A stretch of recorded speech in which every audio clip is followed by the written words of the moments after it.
died in a murder-suicide in West Haven.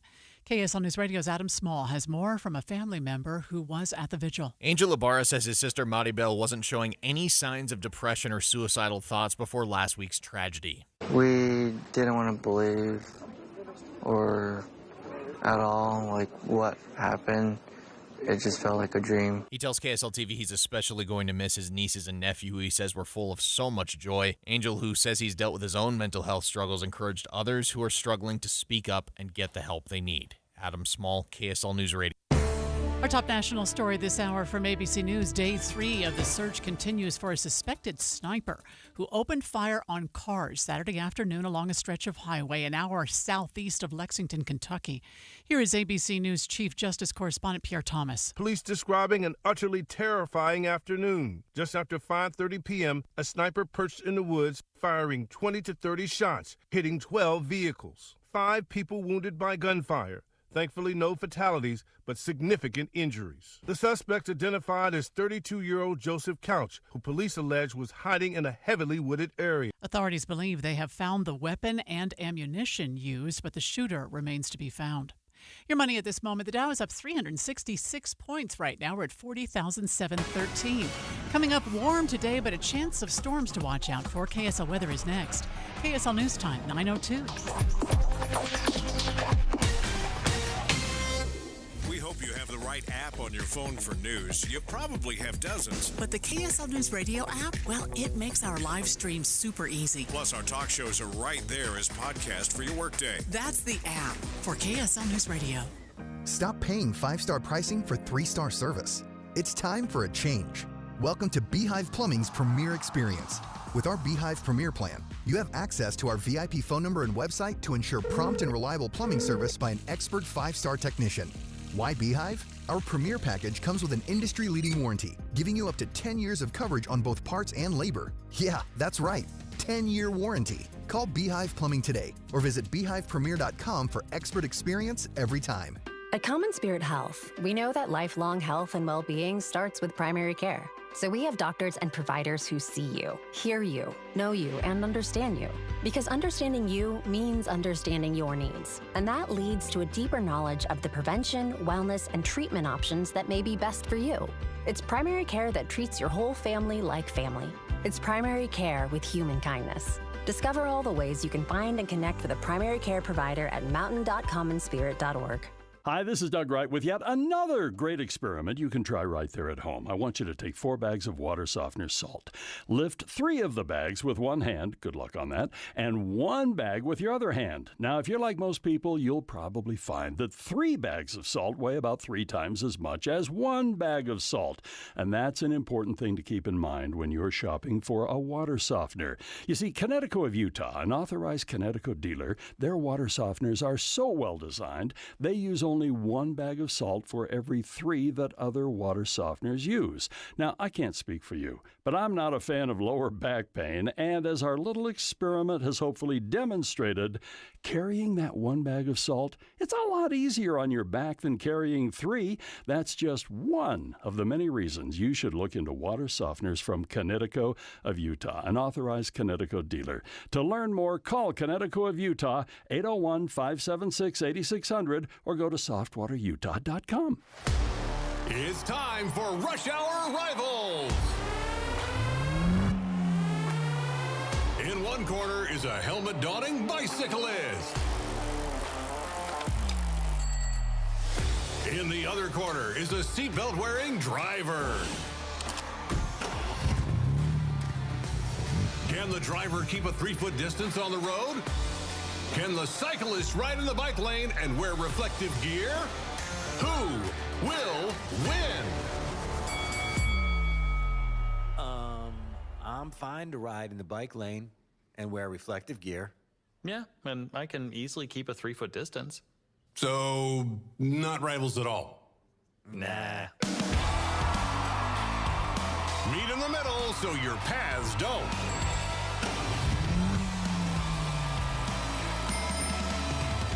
A message from the Utah Department of Public Safety. Traffic and weather together, brought to you by Sinclair's Dino Pay app. Save up to 20 cents per gallon. And here's Heather Kelly. We still have some pretty slow traffic northbound I-15 in Utah County. This is coming out of Linden up to the 500 East exit in American Fork. It's due to a crash. It's over on the left shoulder, but all lanes of traffic were stopped for a while to clean up debris from that crash. Otherwise, you've got a pretty good drive on the major freeways across the Wasatch Front, but do be aware, orange barrels are out in a lot of places, and that slows people down from time to time. Are you facing wage garnishments and threats from the IRS? Don't face the IRS alone. Call Utah tax attorney Jordan Wilcox. Visit taxhelput.com. That's taxhelput.com. Heather Kelly in the KSL Traffic Center. We have a chance of thunderstorms this afternoon from Salt Lake City and southward from there. That's just a slight chance, though, 30% chance. Our high will be 93 degrees. Right now, it's 77 degrees. I'm Amanda Dixon from the KSL Common Spirit Health Studios. Listen online at kslnewsradio.com. We're Utah's news, traffic, and weather station. Dave and Dujanovic, your morning companions for talk, analysis, and key perspectives on Utah's biggest stories on KSL News Radio. We are on the eve of what could be the most consequential presidential debate in history of presidential campaigns, Dave. And this morning, we're staring at poll numbers that show Harris and Trump are neck and neck. Neck and neck, and I'll tell you this, she has had an incredible month. I mean, she's been raising money like crazy. Polling numbers have gone through the roof. Now it's starting to come down. Maybe the honeymoon has ended. It's 9:07. It's time for the launch. Sequence engaged. And here are 3 things that Debbie wants you to know. Countdown. 3. You know, last week was such a heavy week, given all we were talking about on the show with guns and that mass shooting in outside of Atlanta at that high school, Dave. And so we started looking into whether Utah had ever thought about offering gun safety classes, maybe at the high school level for students here in Utah. And yeah, there had been a plan pitched on Utah's Capitol Hill to bring gun safety courses to Utah public schools. Well, the lawmaker who pitched that plan is joining us in the 11 o'clock hour to bring us up to date on why that plan struggled. There's several reasons why I think that a gun safety course makes a lot of sense. Obviously, mass shootings are a part of our society now, as awful as that is. But there's also been the tragedies of young kids mishandling weapons. We had the 8-year-old that was just shot, self-inflicted gunshot wound. It was accidental. Again, 8 years old. So is there something that we should be teaching in our schools to help keep kids safe? Countdown. 2. The Deseret News on the role of today's dad. Today's dad providing more help to kids than fathers did in previous generations. In fact, the article that we're going to talk about in the 10 o'clock hour says 60% of young adults say they could count on dad to help with a personal problem when they were being raised. Reporter Lois Collins of the D News in studio to walk us through what her research revealed about today's dad. And Dave, you're one of today's dads. Yeah, I'm one of today's dads, and yeah, I mean, involved would be an understatement. I think today's dads, there's a lot of expectation, and the role has changed. I think the way we looked at dads in past generations was differently than it is now. The expectations were different. Now, does that just make you a better dad? Are we a lot better dads than what we grew up with? I don't think so. I think it's evolved. It's changed. But I guess time will tell whether it's better. Launch countdown. 1. We are heading into the most consequential presidential debate, I think, in history of debates. Harris, Trump, neck and neck in the latest poll. It's like Trump at 48% and Harris at 47%.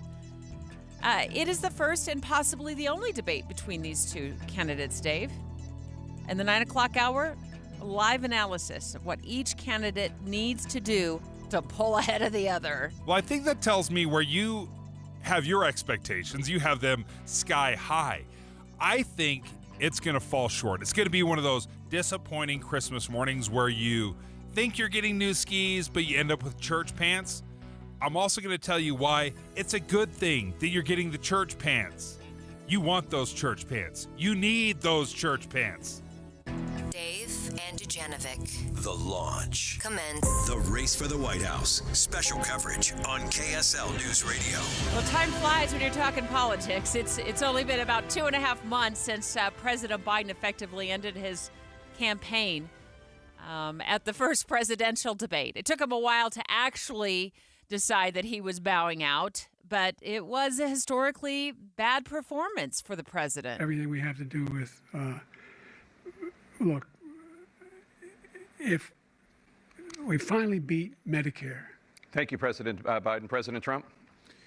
Well, he's right. He did beat Medicare. He beat it to death.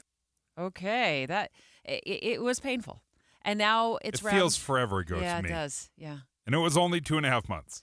Well, now it's round 2 with a different opponent, of course, for Donald Trump. That would be Kamala Harris. Karen Travers of ABC News breaks down the rules for tomorrow night's debate. The debate is 90 minutes and includes 2 breaks. The candidates cannot bring in pre-written notes or brief with their staff during those commercial breaks. There are no opening statements from the candidates. The moderators, ABC's David Muir and Lindsay Davis, will get right into questions. There is no audience in the room at the National Constitution Center in Philadelphia. The microphones will be muted when it's not the candidate's turn to speak. And Donald Trump won the coin toss, so he'll have the final word at the end of the debate. Now, it's fascinating to listen to the rules that are in place. The muted mic, especially one of the most important parts of the debate rules. Remember, it was the Biden team that demanded that the mics be turned off during each other's answers, and it backfired. It exposed President Biden. Now, the Harris team wanted to go back to the way things were. And I wondered, do they remember what it was like when both mics were open trying to answer questions? So let me ask you this. No, go ahead, mister. I'm listening to you. Wait a minute. You get the final word, mister. Well, it's hard to get any word in with this clown. It was just brutal. They were talking over each other. We couldn't pay any attention. We couldn't follow the conversation. So I think this is a much better debate strategy. I think this will lead itself into a better conversation. So I want to set the foundation where they're at the polls right now to talk about what tomorrow night's debate needs to do for each of the candidates. They're at 47% and 48%. Harris at 47%, Trump at 48%. That's the New York Times Siena College poll that came out most recently.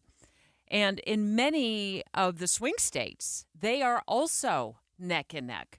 So what do you think tomorrow night's debate needs to deliver for the voters, for one or the other candidate to pull ahead, Dave? So I think it needs to deliver substance. I think that is really going to be the key, because what ruined us in this last debate with such a historically bad performance by President Biden is it literally changed the direction of this entire campaign. So it's not going to be that. It's not going to be that devastating for either candidate. I think they'll both probably do pretty good.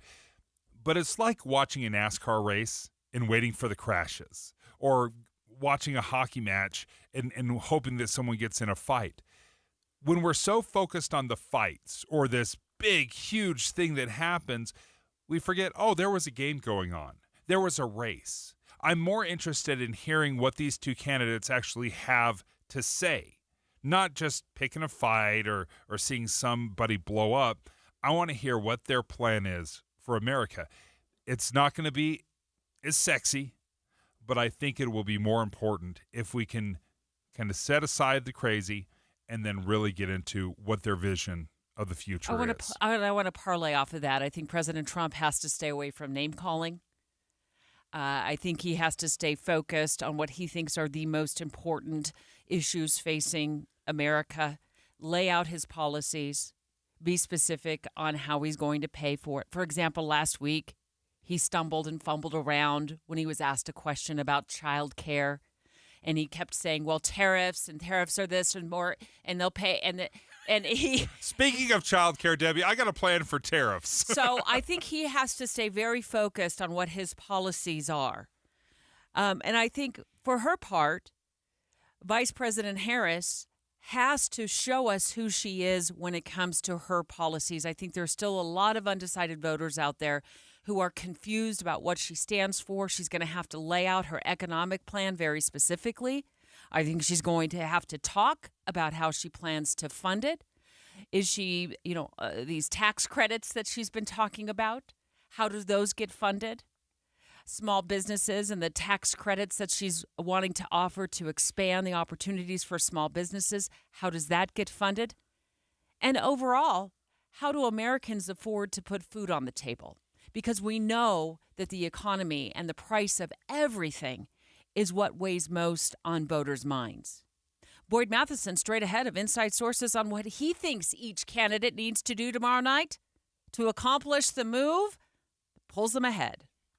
Dave and Dujanovic. Here's a trick to podcasting at work and getting all the Utah news you love. Download the KSL News Radio app. The podcast for Utah's morning news and Dave and Debbie are right there. Dozens of podcasts a day. That's the app for KSL News Radio. September means it's time for Any Hour Services free furnace sale.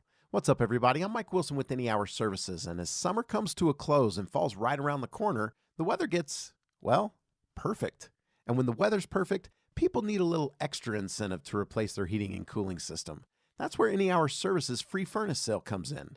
For the month of September, when you have Any Hour Services install a new air conditioner, we'll give you a new furnace for just the cost to install it. About $400. The furnace is free, you just pay the labor. And there's no catch. There's no raising the price on the air conditioner first. There's no making you buy the most expensive air conditioner to qualify. There's none of that. There's just a desire to keep our technicians working while the weather's mild and a genuine appreciation of you for helping us keep them busy. So if you've been thinking about replacing your old furnace and air conditioner and want to know exactly how much you can save during our free furnace sale, call Any Hour Services today and schedule a free estimate. Google Any Hour Services or schedule online at anyhourservices.com. No one helps more homeowners than Any Hour Services. This week, Donald Trump and Kamala Harris lay out two different futures. Expand the tax deduction for startups. Defeat inflation and reignite explosive economic growth. Get special coverage all day Monday and Tuesday so you can make your choice. Your voice, your vote 2024. This week on KSL News Radio.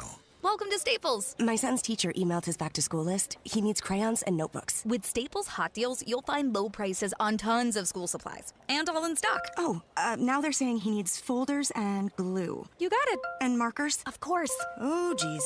Might I suggest 2 carts? Staples has everything for school in stock and priced low. Right now, 24-pack Crayola crayons and 2-pocket poly folders are only 50 cents each at Staples. Ends 9/14, in-store only, limit 10 while supplies last.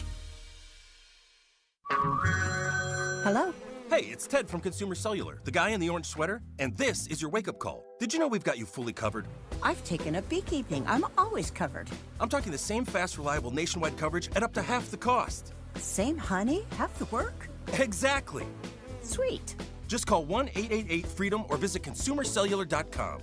Savings based on cost of Consumer Cellular single line 1, 5, and 10 gig data plans with unlimited talk and text compared to lowest cost single line postpaid unlimited talk, text, and data plans offered by T-Mobile and Verizon January 2024. You wouldn't know it, but most financial advisors are put in a box. I'm Jeff Jr. from Trajan Wealth, and I want to provide you a little insight about financial advisors. Most financial advisors have to sell what their company requires them to sell, and many advisors have to only adhere to what's called a suitability standard.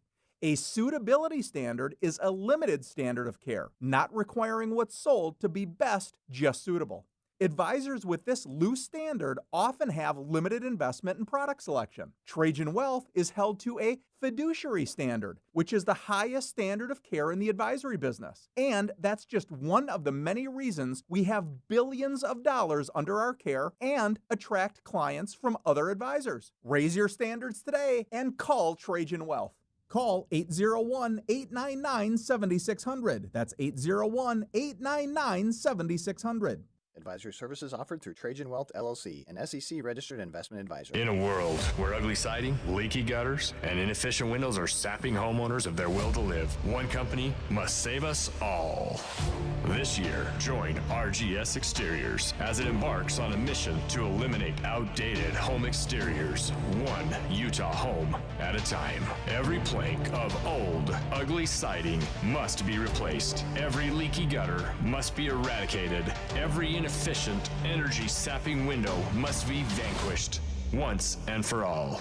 Begin your epic remodeling quest by calling RGS Exteriors for a free estimate. Discover how a heroic team of experts will save your siding, gutters, or windows for a fair, no-nonsense price. Call RGS Exteriors at 801-280-3110 or journey online to rgsexteriors.com.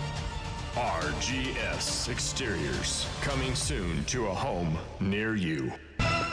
With the 3 things you need to know this hour, I'm Amanda Dixon. First, a new poll has Governor Spencer Cox sitting more than 20 percentage points ahead of challenger Brian King in the governor's race. Second, some Utah State students are upset 1,000 seats from their football stadium will be sold instead of offered to students. And third, President Russell M. Nelson turns 100 today. We'll have continued coverage of the celebrations here on KSL News Radio. Right now, 77 degrees in Salt Lake City. Back to David Dujanovic on KSL News Radio. Dave and Dujanovic. The race for the White House. Special coverage on KSL News Radio. Tomorrow night's debate, which you will hear live right here on KSL News Radio, between former President Trump and Vice President Kamala Harris. Of course, both vying for your vote in November to be the next president of the United States. Dave and I have said this is probably the most consequential presidential debate in U.S. history, and they're both going into this essentially tied in the polls, the latest poll. It'll be interesting to see how much it really matters, because typically I don't think debates matter that much. And then we had what happened in June, that crazy debacle of a debate where President Biden essentially ends his candidacy. So this time around, I am trying to manage expectations here, Boyd. I said it was a lot like Christmas morning where we're going to get new skis. Like, no. You're going to get church pants. Don't expect the skis. Just be happy with church pants. And that might be a good thing, because instead of looking for the NASCAR crash or the hockey fight, do you think there's a chance we could actually get something of substance? So I think you're framing that as absolutely right. Most debates have proved to be pretty inconsequential in the end, except for now. And now it's different. So this one does have much higher stakes. And so the first rule for these candidates is going to be the classic from a debate, and that is do no harm. That is Kamala Harris's biggest goal. No big gaffes, no word salads. Can't let Mr. Trump get under her skin. She's got to be in the do no harm stage first and foremost. She would like this to be the most inconsequential debate in history. So it just flies under the radar. Status quo remains. She remains more of an idea with momentum at her back because that's her best path to the White House. Which version of the former President Donald Trump do you expect tomorrow? Do you expect the more of the name-calling version? If Comrade Kamala Harris gets 4 more years, you will be living a full-blown banana republic ruled by an anarchy and a tyranny. You're going to have something, and it's not her. It's the people that surround her. They're scum. Or a more policy-driven former president. First, I will end Kamala Harris's anti-energy crusade and implement a policy of energy abundance, energy independence, and even energy dominance. My plan will... So I think the big thing for the former president, focus always precedes success, and never has focus been more important for someone who has a hard time focusing. And that's going to be very apparent on the stage tomorrow night. If he can focus and stay on, it's interesting, of all the names that he has called Kamala Harris, I've been wondering if he's been saving one for tomorrow. And I think it's Kamala Chameleon. Because I think what he will try to do tomorrow is to say she has no core. She's a flip-flopper, and he'll go through her position on fracking, on plastic straws, on Medicare for all, on the border, and tough stances at the border. And so that's going to be his goal. If he's focused, he will point to those issues and saying, wait a minute, which Kamala Harris are you, and what are people really voting for?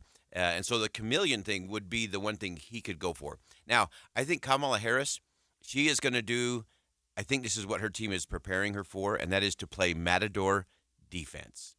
And what she wants to do is goad and kind of provoke former President Trump to go to the less disciplined, less restrained, and expose him as someone who's not serious, who's rambling, who's more worried about pejoratives than he is real policy. And so I think those are going to be the strategies that if I were advising both of those camps, that's the way I would go at it. We have seen in this most recent poll from the New York Times and Siena College, President Trump, former President Trump, has a slight edge, 48-47. But over the past month, Kamala Harris has been outperforming every poll. She's done very well. Is this the first indication that maybe the honeymoon has ended? Yeah, I think it's, we're post-Labor Day now, so everyone's getting a little more serious about that. Here's the interesting thing about both of these candidates. I've been describing both of them as having high floors and low ceilings. So their floors, the base of their parties, are locked in, and they are not going anywhere. There are not people in the Kamala Harris campaign that are ever given a chance or thinking about voting for Donald Trump. Donald Trump has a base of supporters. No way ever in the history of ever will they vote for a Democrat or for Kamala Harris. So their floors are quite high. But both of them have ceilings that are a little bit low because they don't have high favorabilities. And so this whole campaign is about that very, very thin slice in the middle of those high ceilings, or excuse me, those low ceilings and high floors. And so that will be the test for tomorrow, is who can hit the target of that middle, that in between, those middle voters, those independent voters who are looking for something a little different than what they've been served up over the last 8 years. One of the criticisms I've heard about the Harris campaign is people who just don't understand where she stands on some of the issue, what her economic policies are, how she'll back those, how she'll fund them. Let me give you an example. Part of my plan is we will expand the tax deduction for startups to $50,000.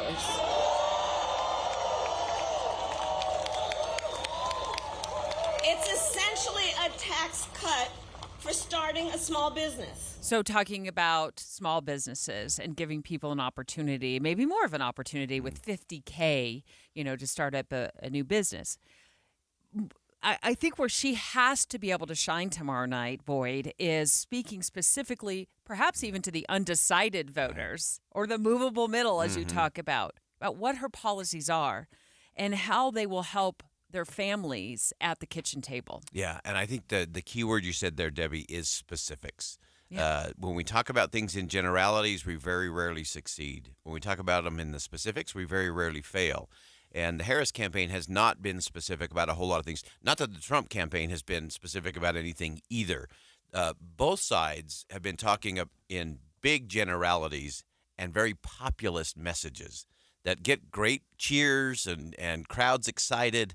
But then someone has to come back and say, now, how are you going to pay for that? Or who's going to pay for that? Or what does that actually mean around my kitchen table? And so I think you're exactly right, Debbie. I think for the movable middle, tomorrow will be about specifics. And does anybody enter into that space, or are we just going to get a lot of the sweeping generalities? Boyd, Trump brought in a debate coach, someone to help with debate prep, who is Tulsi Gabbard. And many people will remember Tulsi Gabbard from the 2020 Democratic presidential primary. She was going against as a prosecutor, and that she'll be a prosecutor president. But I'm deeply concerned about this record.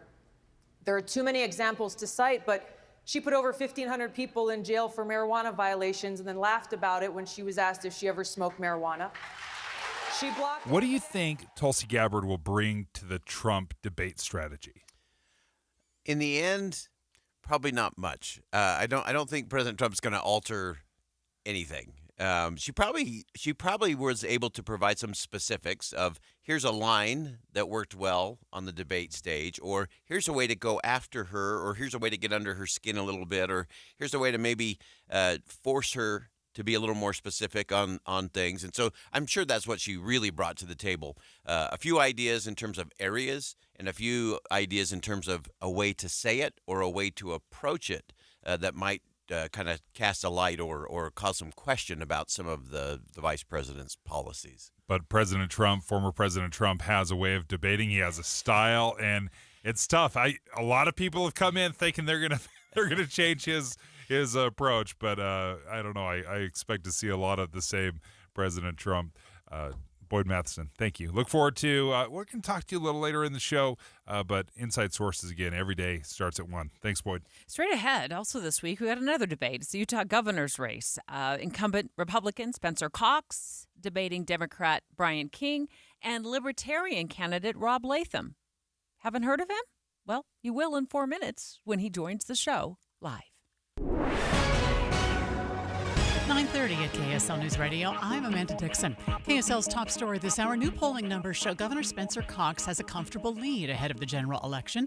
KSL News Radio's Adam Small has details. The Utah Debate Commission released a new poll conducted by Lighthouse Research. They asked over 500 random Utah voters who they would vote for if the election were held today. 48% said they would vote for Governor Spencer Cox. 27% said they would vote for Brian King. And just under 7% said they would vote for Robert Latham. Cox's lead was nearly twice as large in a Deseret News Hinckley Institute of Politics poll conducted last month. Our top national story this hour from ABC News. The race for the White House appears to be a toss-up according to the latest polls. ABC's Christian Cordero has a preview of how the candidates are preparing. Vice President Harris paused her debate prep over the weekend, visiting a spice shop in Pittsburgh, where she appeared to preview one of her debate attack lines. It's time to turn the page on the divisiveness. Harris's team has held mock debates with full TV lighting. Are you ready, Madam Vice President? Ready. Trump is not participating in mock debates, instead holding informal policy sessions with advisors. The debate takes place tomorrow night at 7, and you'll hear it live on KSL News Radio or on our KSL News Radio app. Your money at this moment, the Dow is up 448 points. That is 1.1%. We're at 40,794. We do have a chance of thunderstorms this afternoon. We'll check KSL weather next. KSL News Time, 9:32.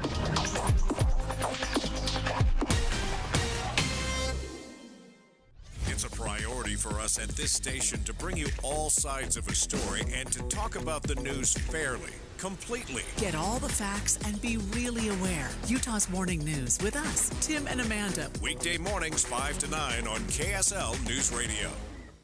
If you have a family member that is struggling with addiction, folks, just know you're not alone. You are not the only one going through this. This happens to millions of Americans, thousands, tens of thousands of Utahns have a family member that is struggling with addiction.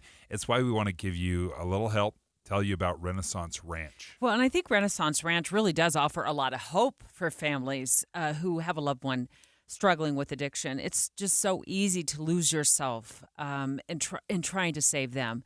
Don't do that, please. Look up Renaissance Ranch online and sign up for these free online classes. They offer these classes and like a variety of different topics that will matter to you. Yeah, they'll teach these for spouses, for parents. They come from a personal perspective. They even have a women's support group and a couples recovery group. And the reason why Renaissance Ranch offers these free online classes is because they know, the research has shown this, that when you have family members and loved ones that are involved in the recovery process, the chances of a positive outcome jump. Yeah, they treat the entire family. It's faith-based, clinically proven for more than 20 years. Go to renaissanceranch.com. That's the best way to find these free online classes. Again, open to the public, renaissanceranch.com. At Fisher Investments, we may seem like other money managers, but we're different. What makes you so different than the rest of us? We ensure clients receive unparalleled service at every step of the relationship. Tell me more.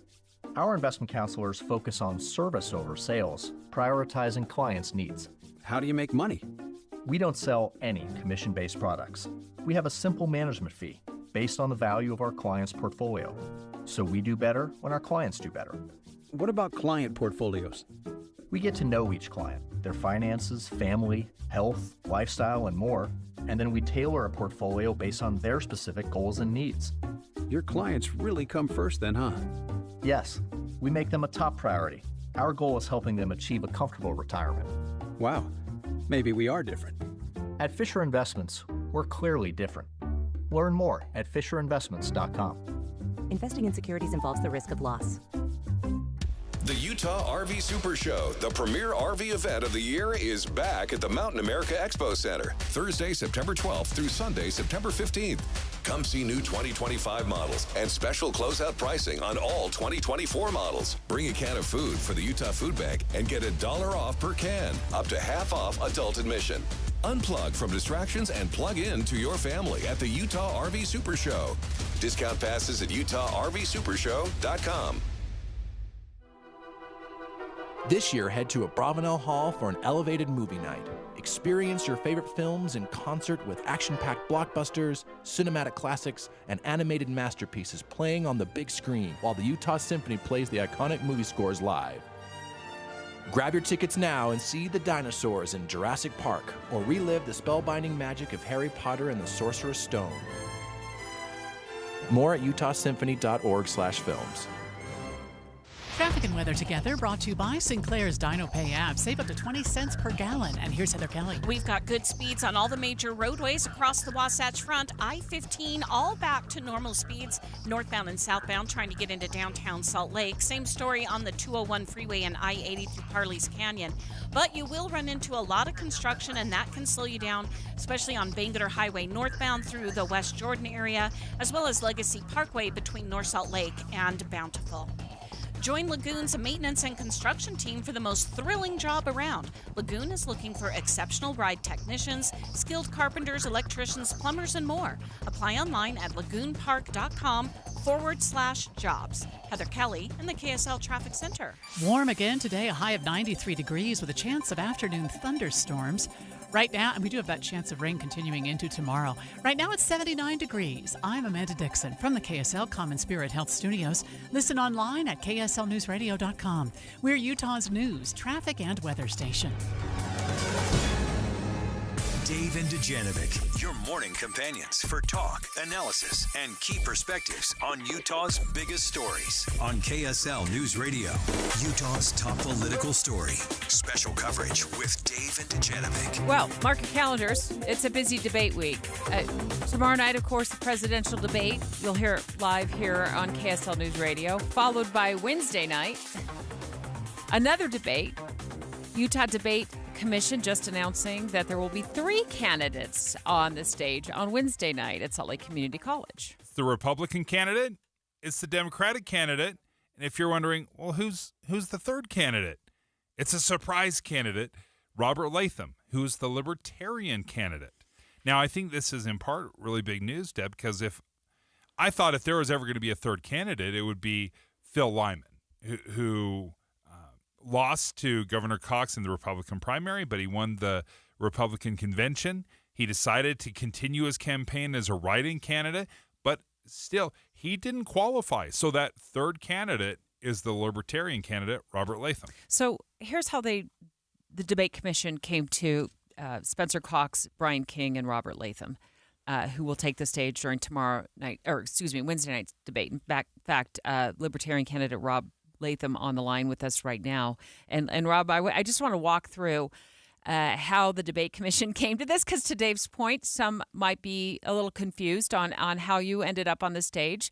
But the debate commission surveyed some 518 voters. So it was registered voters, and asked them, if the election for Utah governor were held today, which of the following candidates would you vote for? 48% said Spencer Cox, 27% said Brian King, and 6.8% said Robert Latham. And then they did some math. The margin of error was factored in, and there you are on the debate stage on Wednesday night. So congratulations. Good morning, you two. The math is kind of the same way it shook out 4 years ago when I qualified for the second congressional district debate and made the stage then. But yeah, the history of the moment is not lost on me. It shouldn't be lost on any of us. I mean, this is the first time a non-incumbent party candidate for a statewide race got on the debate stage in Utah. So my sense is that just a critical mass of voters are putting the word libertarian next to the solutions that can get our state back on the right track. So what are some of the solutions that you're hoping to put out there for people that may not be familiar with your campaign? Well, the good news is I think many Utahns are becoming more and more familiar with what it means to be a libertarian. Even, there's a difference between small L libertarian. We might connect that with, say, the Libertas Institute, Some say even Mike Lee is a small L libertarian. Some might say outgoing state auditor John Dougal is a small L libertarian. And there are probably even a good percentage of state legislators and county and even city officials who are small L libertarians, but of course they get elected on a different party label. So we're somewhat familiar with just the, if libertarianism were to put on a T-shirt, it's don't hurt people, don't take their stuff.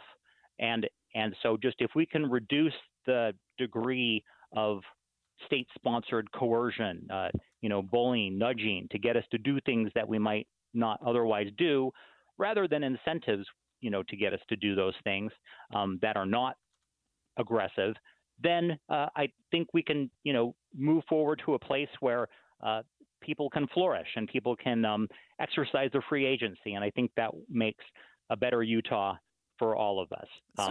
But I do put those solutions. There's so many issues. I mean, you got to talk about the issue. You can go to my website, freeutahns.org, and I provide a lot of helpful links. I think I'm the only candidate that's responded to the Ballotpedia candidate questionnaire, and I've gone into detail on a lot of those things there. But, just to give you for example, the Utah Taxpayers Association has noted that in the past 5 years, the state of Utah has almost doubled its state budget. It's increased by 93%. Now, our population hasn't doubled in those past 5 years. So that growth of government, a big concern is that when the state gets involved, that crowds out private initiative and what we consider civil society. So outside of that state space. And libertarians want to move away from that. We want to move back to a place or forward to a place, depending on your perspective, where people can solve their problems voluntarily and peacefully. What is the top issue on your platform? Well, on my platform, I'm highlighting my concern with what I call state-sponsored child trafficking and DCFS. I am a family defender attorney. I also am a attorney for people who get accused of crimes. But I stumbled into the juvenile courts, and there, not a lot of people go in there. But once you look in there, you realize that it's a problematic space, and they're doing a lot of harm to families. I linked to an op-ed I had published in some local newspapers a couple months ago. And our reunification rate for families that are separated by court order in Utah is 40%. So less than half get returned. And that has long-term consequences for, say, children that are adopted and lose that connection to their birth parents. There are ways of getting around it. There are ways of protecting children that say take them out of a home of a very abusive parent. And I think those words can be very broad, unfortunately. A judge I used to practice in front of when a child would trip in the courtroom would say, oh, we have another abused child. That's how broad these terms are. And a lot of my client parents would say, gosh, I'm not an abusive parent, I'm not a neglectful parent, but the way those terms are expanded in the family courts results in a lot of over-involvement of the state in families. When, we talk about mandatory reporters, some in the reform space are saying, how about mandatory supporters? Can we lift up these families rather than kind of put them through this family surveillance and policing system? So that's a big issue I'm highlighting. But some would argue we don't do enough to, Rob, to protect children in abusive situations. And certainly we have highlighted and seen stories even recently about children who have been abused at the hands of their caregivers. And some would push back and say, but there are cases where we just don't do enough to protect children who are suffering from abuse. And their voices, they don't speak up because of the fact that they're fearful of the adults in their lives. So how? Well, Debbie, with all due respect, you're a former, press, an investigative reporter, Bureau of Investigation, right? So, I was a spokesperson for the FBI. Okay, right. So that's your perspective, and that's the perspective you're used to championing. And a lot of us who study this space and work in this space are suggesting that there are ways of, other than having a bureaucrat and a caseworker thrown into the mix because they just don't have the incentives that a lot of parents and family members have. And so there are ways of solving those problems outside of what I call the division of child and family separation. So we're not saying that there shouldn't be an intervention. You know, I'm thinking of the tragic case of the Frankie children. There's a statute on the books, and Utahns can look this up, where if you think a child is in danger, you can intervene to help out. And a lot of the problem when we say, well, let's just let DCFS handle it, they've been criticized, right, for not stepping in when there were red flags. And I think we've been conditioned to say, well, DCFS will handle it, so I don't have to do anything. Well, I think we need to turn back to self-help and stepping forward when we see a problem and being part of the solution rather than just passing it off to a bureaucracy and hoping that they handle the solution. Because you're right, they are under-resourced, but I don't think the solution is more family cops. I think the solution is more resources for families who are struggling. Robert Latham, thank you for joining us. He's the Libertarian candidate, and he will be on the debate stage on Wednesday as the Utah Debate Commission just announced that Spencer Cox, Brian King, and Robert Latham will all be on the stage for the gubernatorial debate. And I do want to note we're carrying that live as well right here on KSL News Radio. So you'll hear 2 nights back to back, the presidential debate tomorrow night and the governor's debate on Wednesday night. Dave and Dujanovic. A lot of us are filling our workdays with podcasts. When you're working, go to KSLNewsRadio.com. Click on Dave and Debbie's podcast and pick a topic and story length. Podcast with Dave and Debbie. Then get to work with KSL News Radio. Bet you never thought about this before. Do you think you could survive as a low-income family living month to month at poverty level? Well, could you? Community Action Services and Food Bank Circles Initiative presents the No Poverty Summit, September 19th from 9 to 4 at Provo City Library. Participate in an immersive poverty simulation and discover just how much it can change the way you think about poverty. You'll hear from highly esteemed community leaders, First Lady Abby Cox, Wayne Niederhauser, Joanne Goldblum, and Marcia Judkins, with what they're seeing statewide and nationally related to poverty, and how we can create better opportunities for people to obtain financial stability. Tickets are $15 and available at casfb.org. Community Action Services and Food Bank Circles Initiative actively assists those who need support to rebuild and transform their lives. Get tickets to the No Poverty Summit, September 19th, and learn more at casfb.org. At KSL News Radio, we have a 30-year legacy of honoring Utah teachers, but we can't do it without your help. Please tell us about an important teacher in your life on the KSL Teacher Tribute Wall, presented by Cypress Credit Union. Each month, one lucky teacher wins a $500 gift card from Cypress Credit Union, a $250 gift card to Harmon's, plus season tickets to Hale Center Theater. Say thanks to your teacher today at kslnewsradio.com/teacher from Cypress Credit Union and KSL News Radio. Have you heard? You can listen to your favorite news podcasts ad-free.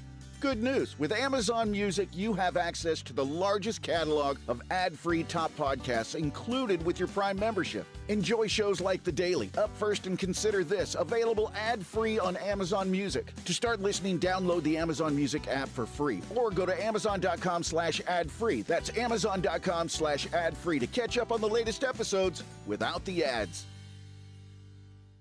Mom, meet Sarah. From first-time Nana moments. Yeah, welcome to Flight 101. To annual girls trip moments. Your can't-miss moments are worth protecting against RSV. If you're 75 or older or 60 plus with a chronic condition like asthma, COPD, heart disease, or severe diabetes, you're at higher risk of landing in the hospital from RSV. And there are no prescription RSV treatments. Check eligibility and schedule your RSV vaccine at vaxassist.com. So where should we go next? Sponsored by Pfizer. A happy place comes in many colors. One that leaves you feeling refreshed. Something that gets you all fired up. Or gives you the space to chill. Whatever your color, bring happiness home with CertaPro Painters and make your happy place your home. CertaPro Painters. That's painting happy. Get started today at CertaPro.com. Each CertaPro Painters business is independently owned and operated. Contractor license and registration information is available at CertaPro.com. AMCO presents Bet You Didn't Know. Bet you didn't know that your car's transmission is made up of 800 pieces. Also, bet you didn't know that AMCO's fixed over 40 million transmissions, and that AMCO offers a nationwide warranty. Check out AMCO's multiple financing options, so you can fix it fast and pay it all off. That's AMCO, AA, MCO. Alpine Home Medical, we bring wellness home. This is Jay Broadbent from Alpine Home Medical. I'm excited to let you know we're currently having a summer sale on power scooters. As we celebrate the spirit of freedom and independence, we want to make sure you have the chance to experience it. We have a wide range of power scooters designed to enhance your mobility, and they're all available at a discounted price. These special offers only come around every couple of years, and once they're gone, they're gone. Come visit us at any of our 11 locations to take advantage of these fantastic deals, or you can browse our selection of discounted scooters on our website. We're committed to providing the 5-star experience. We can't wait to assist you in finding the perfect power scooter. Visit us online at alpinehomemedical.com. That's alpinehomemedical.com.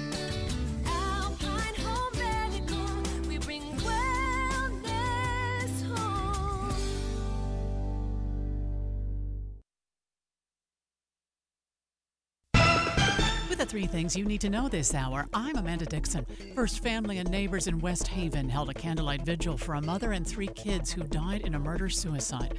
The woman's family says they had no idea she was struggling with her mental health. Second, the president of the Church of Jesus Christ of Latter-day Saints, Russell M. Nelson, turns 100 today. And third, it's a big week for debates with former President Trump and Vice President Harris taking the stage tomorrow, and Utah's gubernatorial candidates debating on Wednesday. Right now, 79 degrees in Salt Lake City. Back to David Dujanovic on KSL News Radio. Dave and Dujanovic. You know how when the red and blues pop up in your rear view because you've been speeding? You know that moment could likely ruin your day, maybe the rest of your week, maybe it ruins your month because that speeding ticket is so pricey. But in the case of an Alabama trooper pulling over a 20-year-old woman, it literally altered the course of her life. And what I love about this story, Debbie, is it made me realize it doesn't have to be a life-changing act of kindness to change someone's life. It can be relatively small.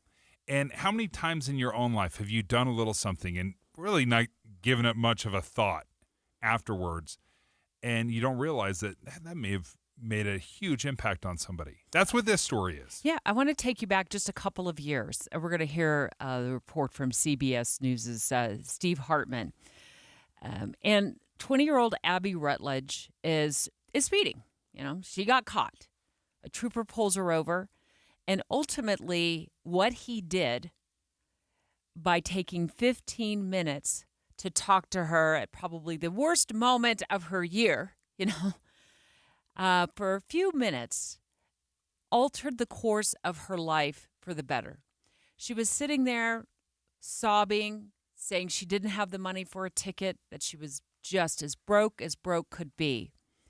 But then the trooper said, "Okay, hold on a minute. Let's talk this out." The cop who pulled her over for speeding that day was Alabama State Trooper J.T. Brown.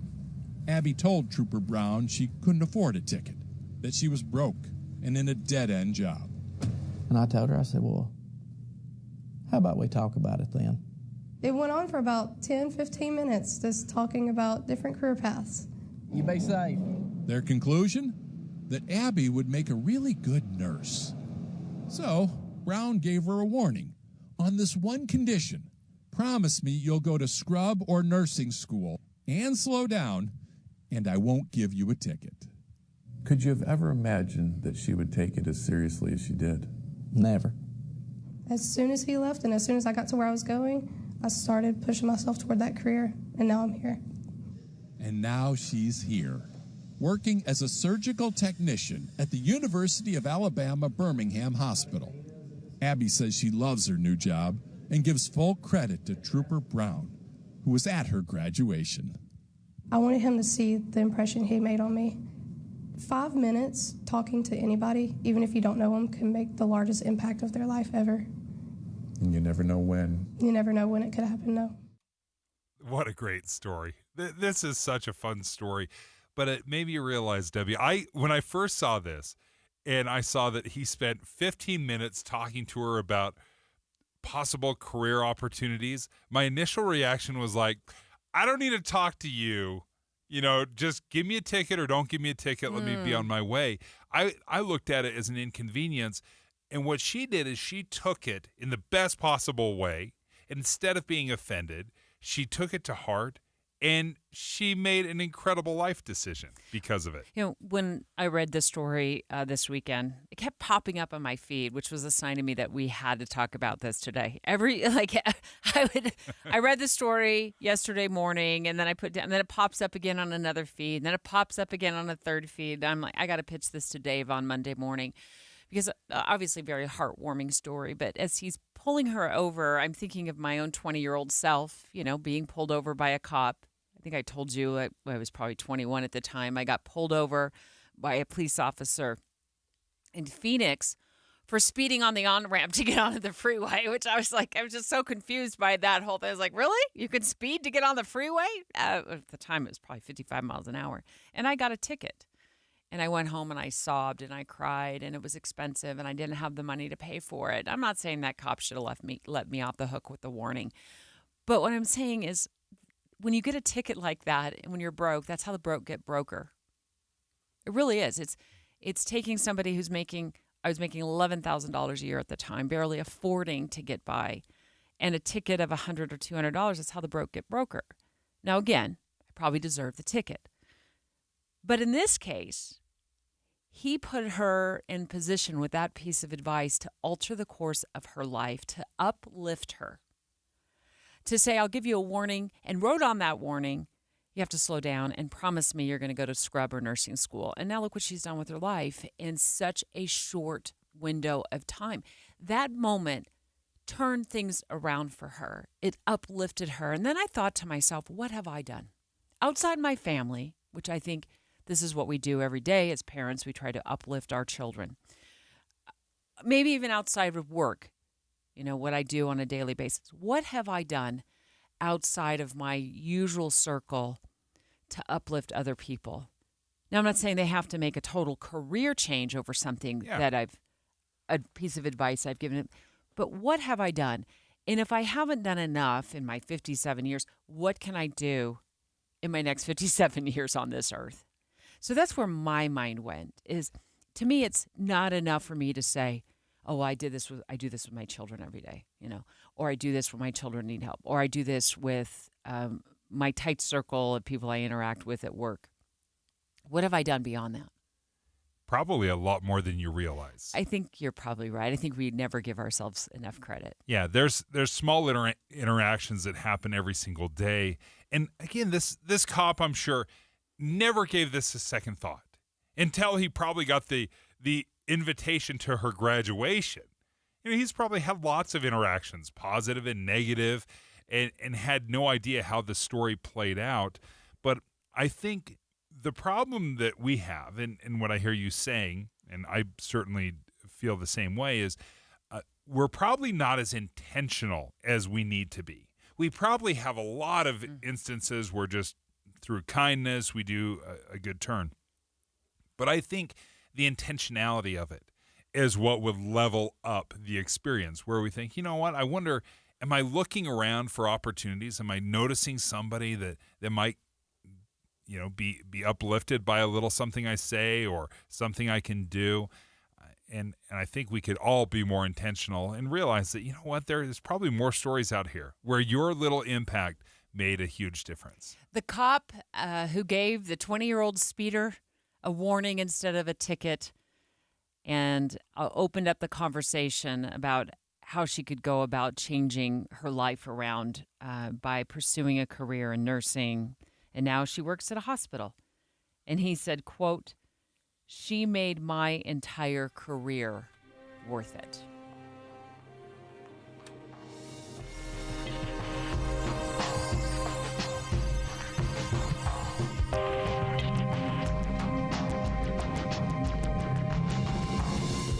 KSL FM Midvale. KSL Salt Lake City. From the KSL Common Spirit Health Studios, this is KSL News Radio. Utah's news, traffic, and weather station. It's 10 o'clock at KSL News Radio. I'm Dan Bonas. KSL's top story this hour. Today marks the 100th birthday of President Russell M. Nelson of the Church of Jesus Christ of Latter-day Saints. He's the oldest leader in the history of the church. He's faced his difficulties with patience and humor. At my age, each new day brings wonderful as well as challenging surprises. In that talk, President Nelson explained that he had to sit to deliver the talk after hurting his back, but he's also called his advanced age, along with other church leaders, a cause for celebration. The church plans a special broadcast at 4 o'clock this afternoon to mark the occasion. You can hear it on the KSL X stream at kslnewsradio.com. Our top national story this hour from ABC News.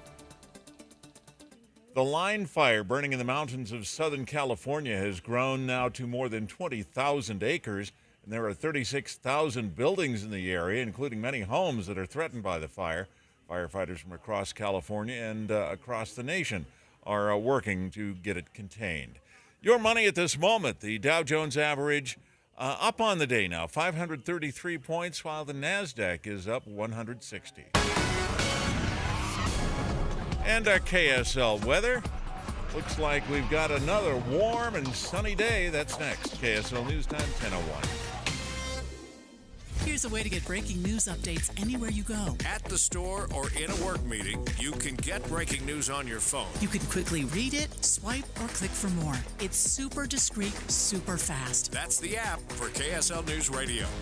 We have 5 kids, 2 dogs, and we've bought 4 houses in the last 12 years. So our realtors helped us through the complexities of buying a house, the legalities of different property rights, right-of-ways, building concerns, or even ordinances, right? If we were to try to do this on our own, we would have made a lot of financial mistakes. The realtor is now part of our family. She's who helps our family get to wherever our next chapter is. Discover how a realtor can make a real difference at myrealtorstory.com. Winter is coming, but there's still time to replace those drafty old windows before the cold comes and drives up your heating bill. Just make one call and take advantage of the Advanced Window Products Fall Special. $2,500 off on 10 windows or more, and that's $2,500 off their already low factory direct prices, because at Advanced Window Products, they're the factory. Your windows are built in their facility right here in Salt Lake City. You're buying local, and with their lifetime guarantee, you don't ever have to call some faraway state for help. Advanced Window Products is right here, proudly backing up their work. So make one call, save on your heating bill, and get a rebate from the energy companies. Advanced Window Products offers 0% financing. They can even give you amazing new windows with no money down. And don't forget, $2,500 off their factory direct prices, but you have to call now. Advanced Window Products, 801-850-9100. That's 801-850-9100, or go to advancedwindows.com. Tim and Amanda. One of the big differences, I think, between reading a story online and hearing it from us, Tim, is that, you and I are allowed to share a reaction. We need to be able to say, what in the world were they thinking? So that people listening will know. We feel it too. When we read a story that sounds ridiculous, we're right with you. It sounds ridiculous. Well, we get caught up, I'm sure just like our listeners do sometimes, in death scrolling on social media.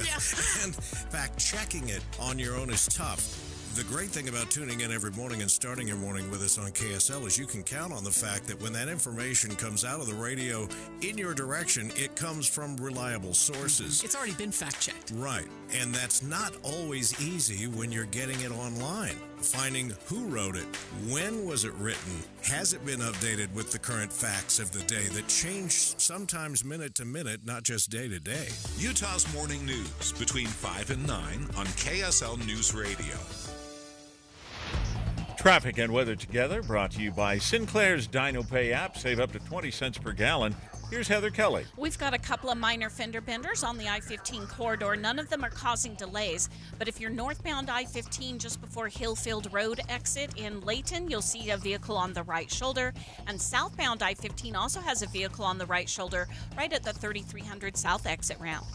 Common Spirit hospitals, clinics, and caregivers, all connected to advanced healthcare in Colorado, Kansas, and Utah. Healthcare with Human Kindness is here. Hello, Human Kindness. Heather Kelly in the KSL Traffic Center.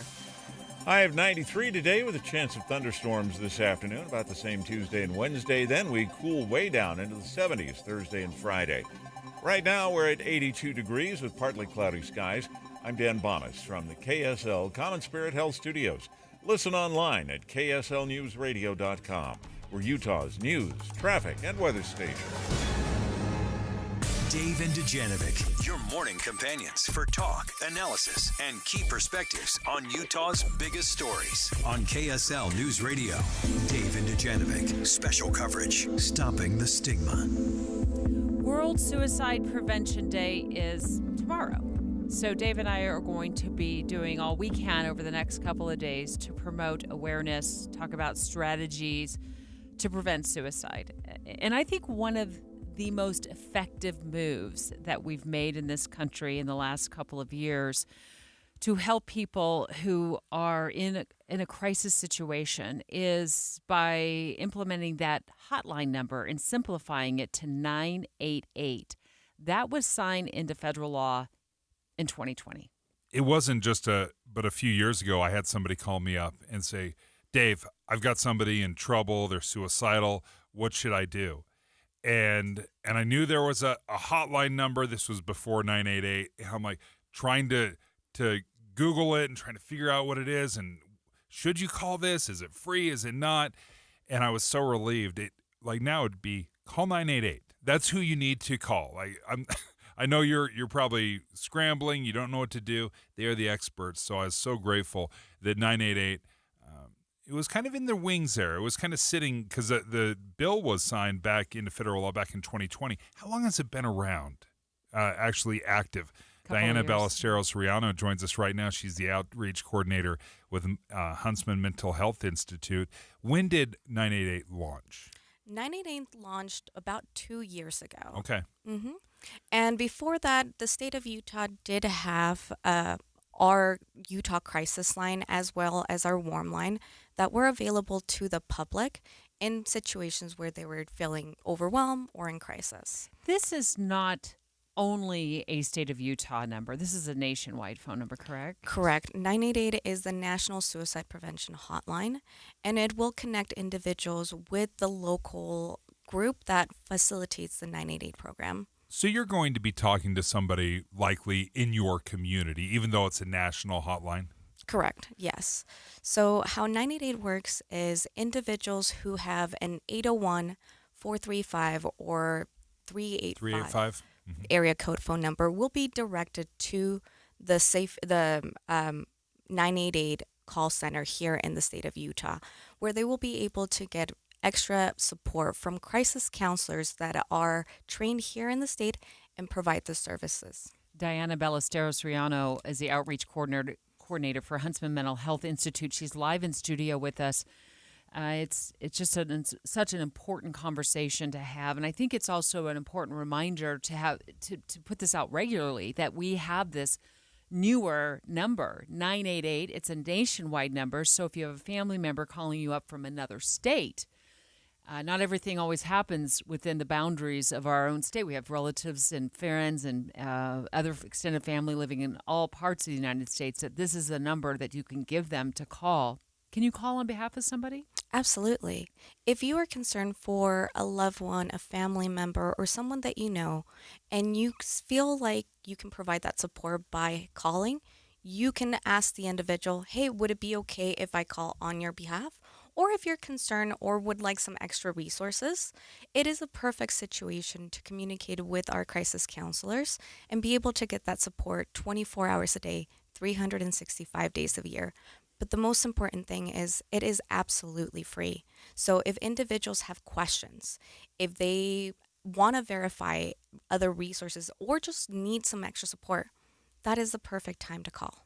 That's such a great detail, and I want people to realize that when you do call 988, it does not cost anything. Now, if you're talking to somebody and you do need resources beyond a phone call, if you have to call in some backup or some help or, some additional support, how does that work? And is that free as well?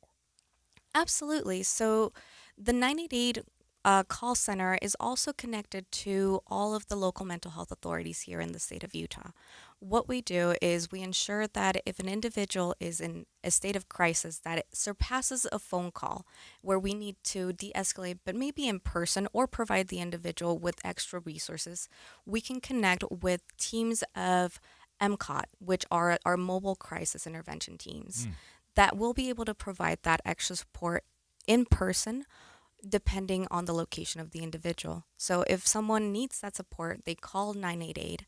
After our clinicians and our counselors are able to provide a level of support, if that is not enough, they can connect with MCOT and we can facilitate that support in person. And that would be free as well? That would be free as well. Yes, sir.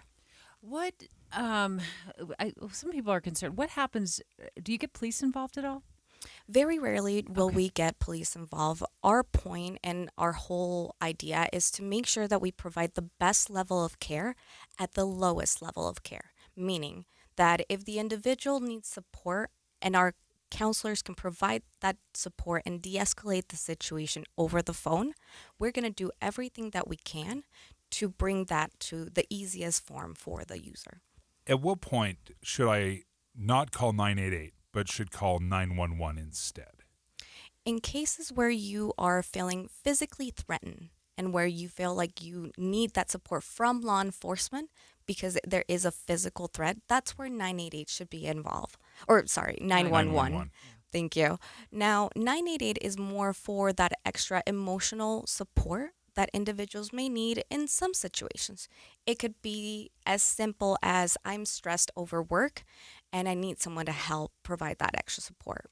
Or it could be more severe, something as suicidal ideation or individuals feeling like all hope is lost and they may want to talk to someone before anything else. Diana Ballesteros-Riano is the outreach coordinator for Huntsman Mental Health Institute, in studio live with us talking about 988, when to use it, what happens when you dial it, which I want you to expand on right now. When somebody dials 988, what happens to that call? When a person dials 988, that will be sent to the overall hotline. This will give you 3 options. It will say, will you like to go straight to 988? Would you like to go to the Spanish version of 988? Do you need the Trevor Project? Or do you need the 988 function for veterans? At that point, if the individual clicks 988 option, they will be sent to their local center where they can get support from a crisis counselor.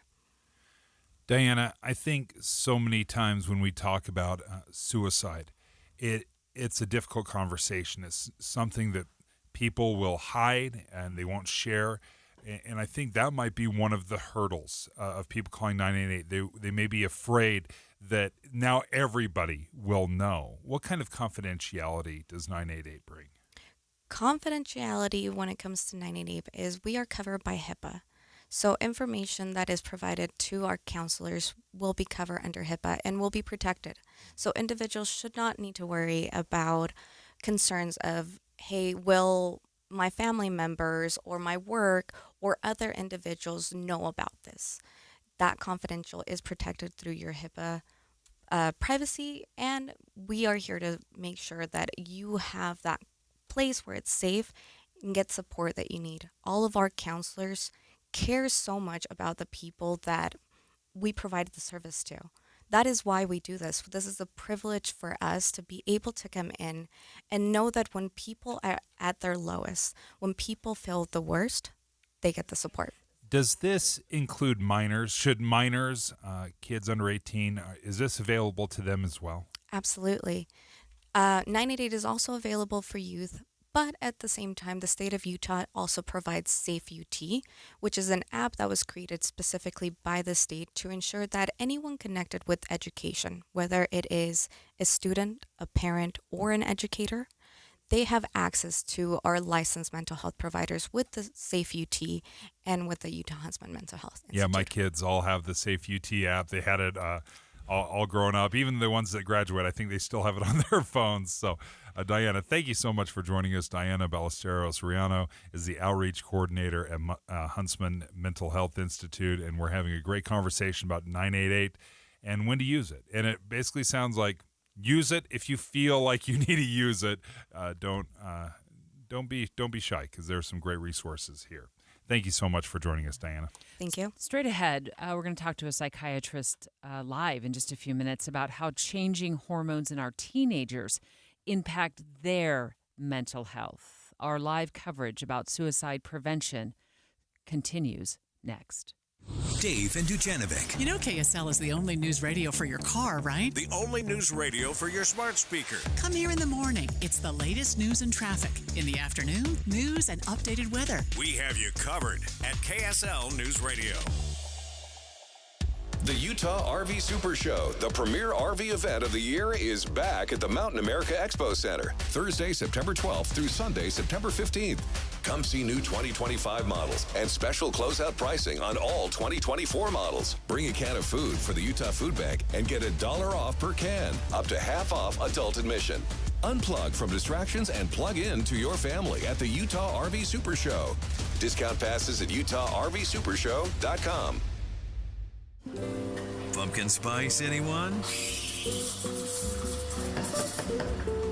Autumn can mean tasty lattes, sure, but also BYU football, colder weather, and how about a little presidential election? Rock the vote! For all the spice you need this fall. Start with Tim and Amanda, mornings from 5 to 9. Then David Dujanovic, Boyd Matheson, and Jeff Kaplan's afternoon news as you drive home. Coming this fall on KSL News Radio. This year, head to Abravanel Hall for an elevated movie night. Experience your favorite films in concert with action-packed blockbusters, cinematic classics, and animated masterpieces playing on the big screen while the Utah Symphony plays the iconic movie scores live. Grab your tickets now and see the dinosaurs in Jurassic Park, or relive the spellbinding magic of Harry Potter and the Sorcerer's Stone. More at utahsymphony.org/films. Lowe's knows to start fall projects, you need reliable outdoor power equipment from Ego. Right now, get your choice of a select 56-volt blower or chainsaw for $249. The 56-volt technology powers over 80 tools, so you can switch from blowing leaves to cutting trees with ease. Save time and money with Ego, the #1 rated brand in cordless outdoor power. Valid through 10/2. While supplies last. Selection varies by location. Item number 5207558 and item number 4354078. Mom, meet Sarah. From first-time Nana moments. Welcome to Flight 101. To annual girls trip moments. Your can't-miss moments are worth protecting against RSV. If you're 75 or older or 60 plus with a chronic condition like asthma, COPD, heart disease, or severe diabetes, you're at higher risk of landing in the hospital from RSV. And there are no prescription RSV treatments. Check eligibility and schedule your RSV vaccine at vaxassist.com. So where should we go next? Sponsored by Pfizer. Any Hour Services free furnace sale is going on right now. If you haven't scheduled your free estimate yet, what are you waiting for? Call Any Hour Services today or schedule online at anyhourservices.com. There's a lot on the line this election. Your vote is your way to make your voice heard. Based on polling from AARP, Americans 50 and over decide elections. That means you have the power to make the candidates listen and take action on what matters to you. Things like protecting the Social Security you've worked hard for and making sure family caregivers get the support they need. But you have to cast your vote to have your say. That's why AARP Utah has created an election guide with the most up-to-date information about when, where, and how to vote. You can find out about all the key voting deadlines, changes to polling places, and how to cast your ballot. Make sure the candidates hear from you. Get trusted, up-to-date election information at aarp.org/UT votes. That's aarp.org/UT votes. Paid for by AARP. With the three things you need to know this hour, I'm Dan Bonas. First, the president of the Church of Jesus Christ of Latter-day Saints is celebrating his 100th birthday today. Second, firefighters from all over the country trying to contain a 20,000-acre wildfire burning in Southern California. Third, if you want to get the best look at fall colors in Utah, Now's the time to plan ahead. 82 degrees, partly cloudy in Salt Lake City. And back to Dave and Dujanovic on KSL News Radio. Dave and Dujanovic. Dave and Dujanovic. Special coverage. Stopping the stigma. The American Association of Pediatrics, Dave, put out what they call a blueprint to youth suicide prevention. And there's a percentage embedded in this report that just really jumped out at me when I was reading it this weekend. They said that youth and young adults should, of course, grow, thrive, and live long, healthy lives. And then they say, however, among youth in the United States who die, over 25% died from suicide or have died from suicide. So clearly, dying by suicide is a major problem among our youth population. And one thing that came to my mind when I was thinking about kids and suicide and I'm going through this, had all this with just having kids, teenagers, not necessarily suicidal ideation, but one thing that popped in my brain is the amount of hormones that are going through kids. And I remember a maturation class, and it was talking about, when you start going through puberty and the hormones start kicking in, whether it's testosterone, you're going to have these high peaks and low lows. So this is when you attended with your children in public school. Okay. Yeah, and it was talking about, hey, if you find yourself crying over something that's not that big of a deal, you can just pretty much blame the hormones that are going on in your body right now. But I also thought, could it be that these huge hormonal changes during puberty and, when kids are going through this, could that affect in some way some of the suicidal ideation that happens amongst kids? So we thought we'd reach out to a psychiatrist, Dr. Hans Watson. He's founder and owner of Dynamic Psychiatry. Dr. Watson, thanks for joining us. How much of a role do these hormones during puberty and youth play into some of this when it comes to suicide? Great question. Yeah, the reality is the hormones are going to act kind of like a magnifying glass would be to an existing problem. They're not the cause of it, but what's already there, it will magnify to a much greater level than would be there without them. And the other thing you're throwing on there is the part of the brain that is developing, which is some very important parts of the frontal lobe. Those are just getting going, whereas the I'm ready to freak out part of the brain, man, they are in full effect and ahead of the frontal lobe in that race. And so when you throw on there the hormones that can cause discomfort and they can cause you to be a little bit more impulsive than you might have been before, you can see how that, if somebody has the risk factors for suicide, it can magnify what's already there. So, Dr. Watson, what gets magnified out of proportion for children the most? What do you see as the biggest issues? And I'm thinking about things like bullying at school or bullying online or somebody who feels isolated in the school cafeteria. Can you speak to that? Yeah, perfect. You great segue. I spent a lot of time researching suicide because of my career field, obviously. And one of the things, when you boil it down to its basic psychological impact, is suicide should be taken seriously, and in no way should it ever be minimized. But suicide at its basic psychology is somebody is overwhelmed and they're using an avoidance-based tactic. I've heard some people casually say, and I don't like the term, but they're running away. And I don't like that term, but in the end, it is an avoidance. And so what you're looking at, anytime somebody at any age is experiencing thoughts of suicide, now it can be conscious or unconscious, this driver. So you can't say, oh, they're choosing to do this, because we don't have choice in our unconscious. Takes a lot of therapy to be able to change that. But somewhere in their mind, there is something overwhelming them that is saying, I want to escape and get away from this. I'm completely overwhelmed.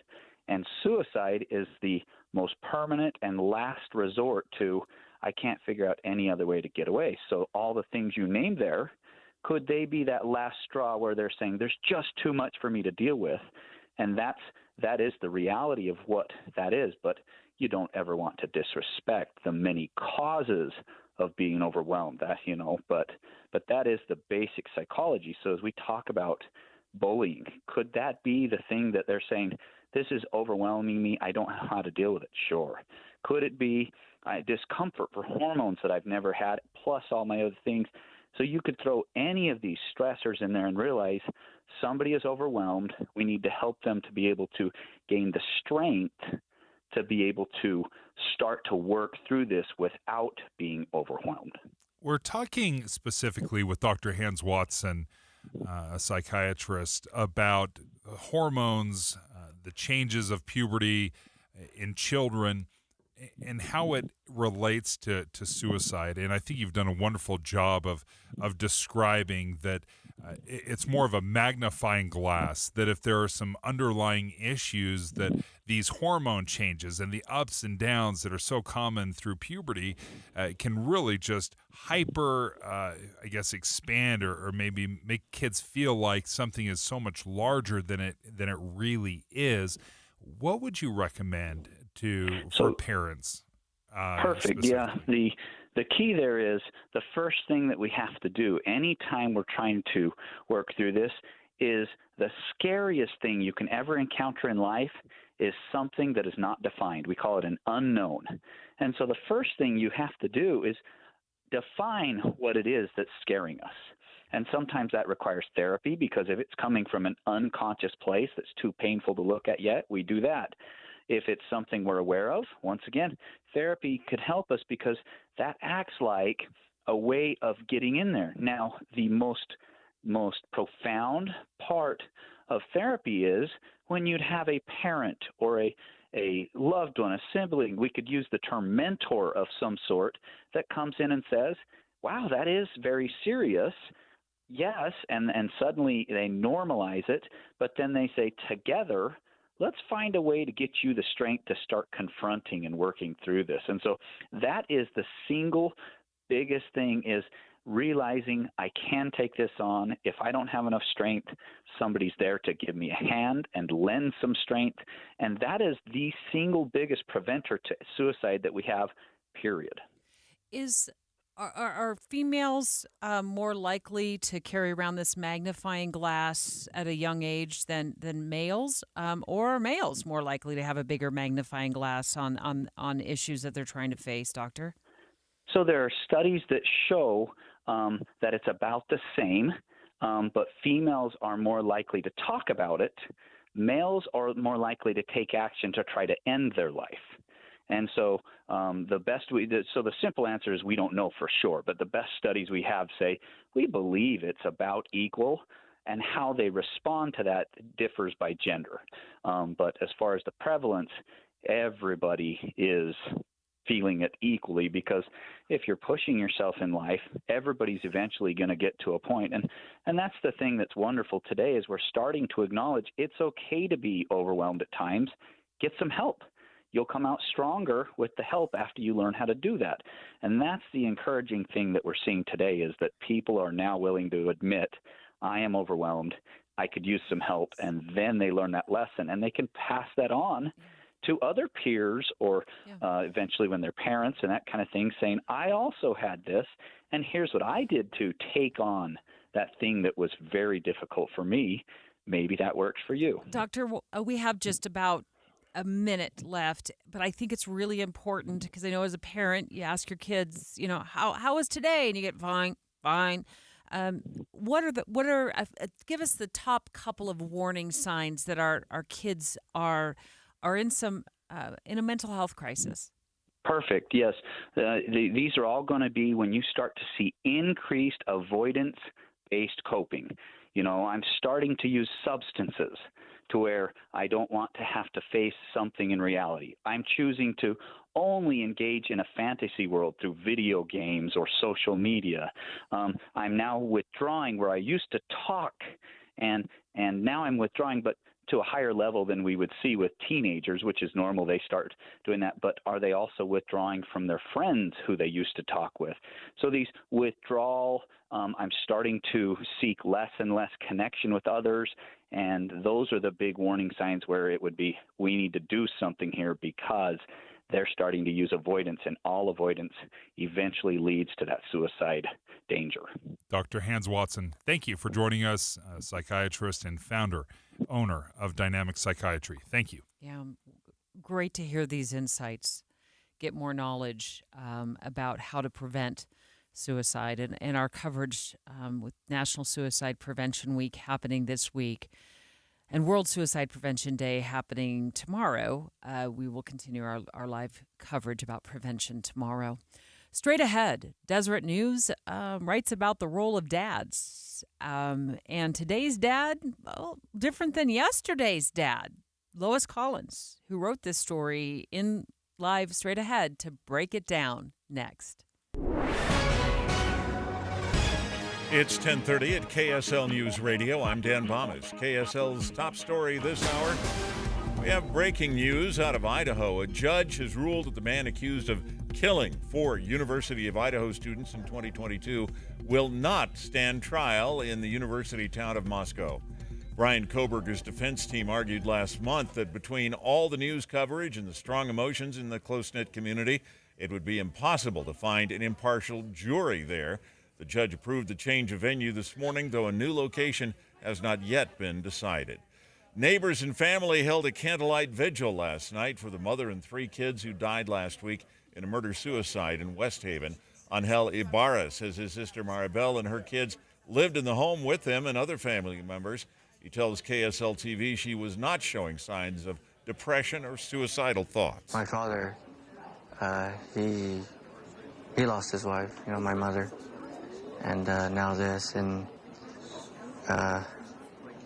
he's looking forward to better days. The neighbors were also heartbroken, saying the family would also always be showing up to randomly offer food or help, and said they felt they needed to do the same. Your money at this moment, the Dow Jones average now up 631 points on the day so far. The NASDAQ is up 199. And our KSL weather. A sunny day again today, but an increasing chance of a thunderstorm. That's next. KSL News Time, 10:32. News doesn't just mean information or dates. It's the story of our local history being told in real time. Be a part of the story. This is Tim Hughes and Amanda Dixon. We hope to be a part of your story. We have you covered on KSL News Radio. We have some very exciting news for you. If you know Master Electrical, or if you've used Master Electrical to come into your house to take care of some of those electrical needs, well, they've just joined Mountain Home Services. Yeah, this is so exciting because that means they can do more for you. So Master Electrical, you've known them since 1954. They've been around for decades. They've been your trusted source for all of your electrical needs. Well, now that they've joined Mountain Home Services, they can also help you with your HVAC. Yeah, I love a little one-stop shopping. One company that can do many different things that I trust, that I know has a high-quality standard, and that is what Mountain Home Services offers you. They take care of your HVAC, your heating and air, your plumbing. That upfront pricing guarantee stays in place. So the price they quote you at the beginning of the job is the price you pay when the job is done, which means no hidden fees. Yeah, and 100% satisfaction guarantee. Go ahead and check out Mountain Home Services by going to their website, mountainhomeutah.com. That's mountainhomeutah.com. You can give them a call, too, 801-543-2222. Again, 801-543-2222. Trail mix, beef jerky, mixing all the soda flavors at the gas station soda machine. Snacks are better on the road. The gas is better when it's top tier. And the pit stop is better when there's a dinosaur there. Love the filler moments at a Sinclair gas station near you with DinoCare, our top-tier gasoline. Some sweet and salty snacks for the commute, and a big green dino for the memories. Find a gas station near you at sinclairoil.com. Sinclair, fill up your life. I'm Dave Cawley, investigative journalist and host of the podcast Cold. In October of 1985, A woman named Cherie Warren left work at a busy Salt Lake City office to meet her estranged husband at a downtown auto dealership. She never made it home. Cherie's car surfaced weeks later in Las Vegas. In the parking lot of a hotel casino. No one knows how it got there. Strange. It was strange. Both Cherie's estranged husband and her boyfriend raised suspicion for investigators. I kind of thought that he might have done something. But no arrests were ever made. In Cold Season 3, we dig into double lives, make new connections in the case, and examine the difficulty raised by reasonable doubt. We want answers just as much as anyone else. They have creeps like that now too, so nothing's changed. That's the new Cold Season 3, The Search for Cherie, now available anywhere you get your podcasts. Traffic and weather together, brought to you by Sinclair's DinoPay app. Save up to 20 cents per gallon. And here's Heather Kelly. Well, no accidents reported right now across the Wasatch Front. That includes the major freeways like I-15, the east and west side belt routes, 201 freeway, as well as the city streets in all the valleys. So right now, everybody's traveling at speed, whatever the posted speed limit is, and you don't have any delays getting anywhere you need to go, north, south, east, or west. Fill up your bucket list in Box Elder County. History, recreation, wildlife, excellent dining, and shopping await you. Learn more at visitboxeldercounty.com. Sponsored by the Utah Office of Tourism. Heather Kelly in the KSL Traffic Center. High of 93 today with a chance of thunderstorms this afternoon. About the same Tuesday and Wednesday. Then we cool down into the 70s Thursday and Friday. And right now we're at 82 degrees and sunny. I'm Dan Bomas from the KSL Common Spirit Health Studios. Listen online at kslnewsradio.com. We're Utah's news, traffic, and weather station. Dave and Dujanovic, your morning companions for talk, analysis, and key perspectives on Utah's biggest stories on KSL News Radio. I'm going to frame this discussion, Dave, as today's dad versus yesterday's father. Deseret News reporter Lois Collins, always doing such great work regarding family-related issues, wrote a recent article. It's entitled, Dads Providing More Personal Help to Kids Than in Previous Generations. And I think it's a cultural change. Really, that's what we're seeing is we're changing the way we look at dads, what we expect out of dads, the things they can or can't do. It has changed over the years. And I look at my dad when I was growing up and the dad I am right now. There's a lot of similarities, but there's some very distinct differences as well. Lois Collins, with Family Issues reporter with the Deseret News, in studio with us. Good morning. Good morning. What did you find in your research and the latest information regarding today's dad versus yesterday's father? Yeah, and that's actually a good way of framing it, actually. So this came from the 2024 American Social Capital Survey. And basically what it said is that they talked to like 6,500 young people and said, how do you relate to your dad? How do you relate to your mom? And then they also looked at previous generations to see how they'd related. And what they found is that girls and boys both, young adults or younger, can turn to their dad or to their mom for help with personal issues. And in the past, that just was not the case. Moms dealt with the personal issues with the kids, and now it's either parent. So that's a huge thing, and it's because dads are more involved around the house. They're spending more time with their kids. They're interacting with their kids differently. And so it's a really fascinating finding, but I don't think it's really surprising because in the past, previous generations, dads were more apt to be the sole wage earner. And so they were gone, and they were working, and mom was with the kids more, and she became the go-to with the kids. So it's kind of a logical finding, I think, in some ways. That is a part of it that I've certainly seen is when dads are around, I call them buddy dads, where they can be more friends with the child. I think of my 18-year-old right now. He and we go to concerts together. That's our thing. We love to go to concerts together. And that wasn't necessarily something I would think of doing with my dad when I was growing up. We did a lot of cool things together, but maybe that's part of the role that has changed where dads are becoming more of a friend possibly? Partly, but they're also just there more. They're doing more housework. I mean, in most households now, women also work at least part-time, if not full-time. And so dads and moms are juggling schedules to go with kids to the game and to do different things. And so, but dads are helping with housework, they're cooking more, they're doing all sorts of things more, and they're more available. And I think that when you're more available, then you're also more emotionally available. There's not sort of this artificial time wall where dad comes home from work and he's exhausted and everybody kind of tiptoes around because dad has worked, like mom was sleeping all day. And so I think that makes a big difference too. And it's interesting because dads are more emotionally available to help their sons with problems, or at least the boys feel that way, than the girls do. Although it's still more than half of the girls, but it's like 2/3, 3/4 of the guys say, yeah, I can count on my dad to help me with personal problems and to do things with me. And the other thing is that when you ask previous generations, fewer than half of them said they could turn to their dads for that kind of support. We had our producers pull an old video from the 1950s of what a typical weekend was like and the roles were between a mom and a dad. And I want to play this audio for you, Lois. Today is Saturday, my work at home day. There's always 1,000,001 things to be done around the house. I get things started while Julia's out doing the shopping. There are 5 big neighborhood markets within a couple of blocks of our house, and Julia spreads her shopping around, going where the prices are lowest and the quality best. With 6 mouths to feed, food is a big item in our budget, and we have to make sure we get the most for our money. Also on Saturday mornings, I usually take an hour or so to go over the accounts and bills, figuring out ways to double stretch that check of mine to pay them.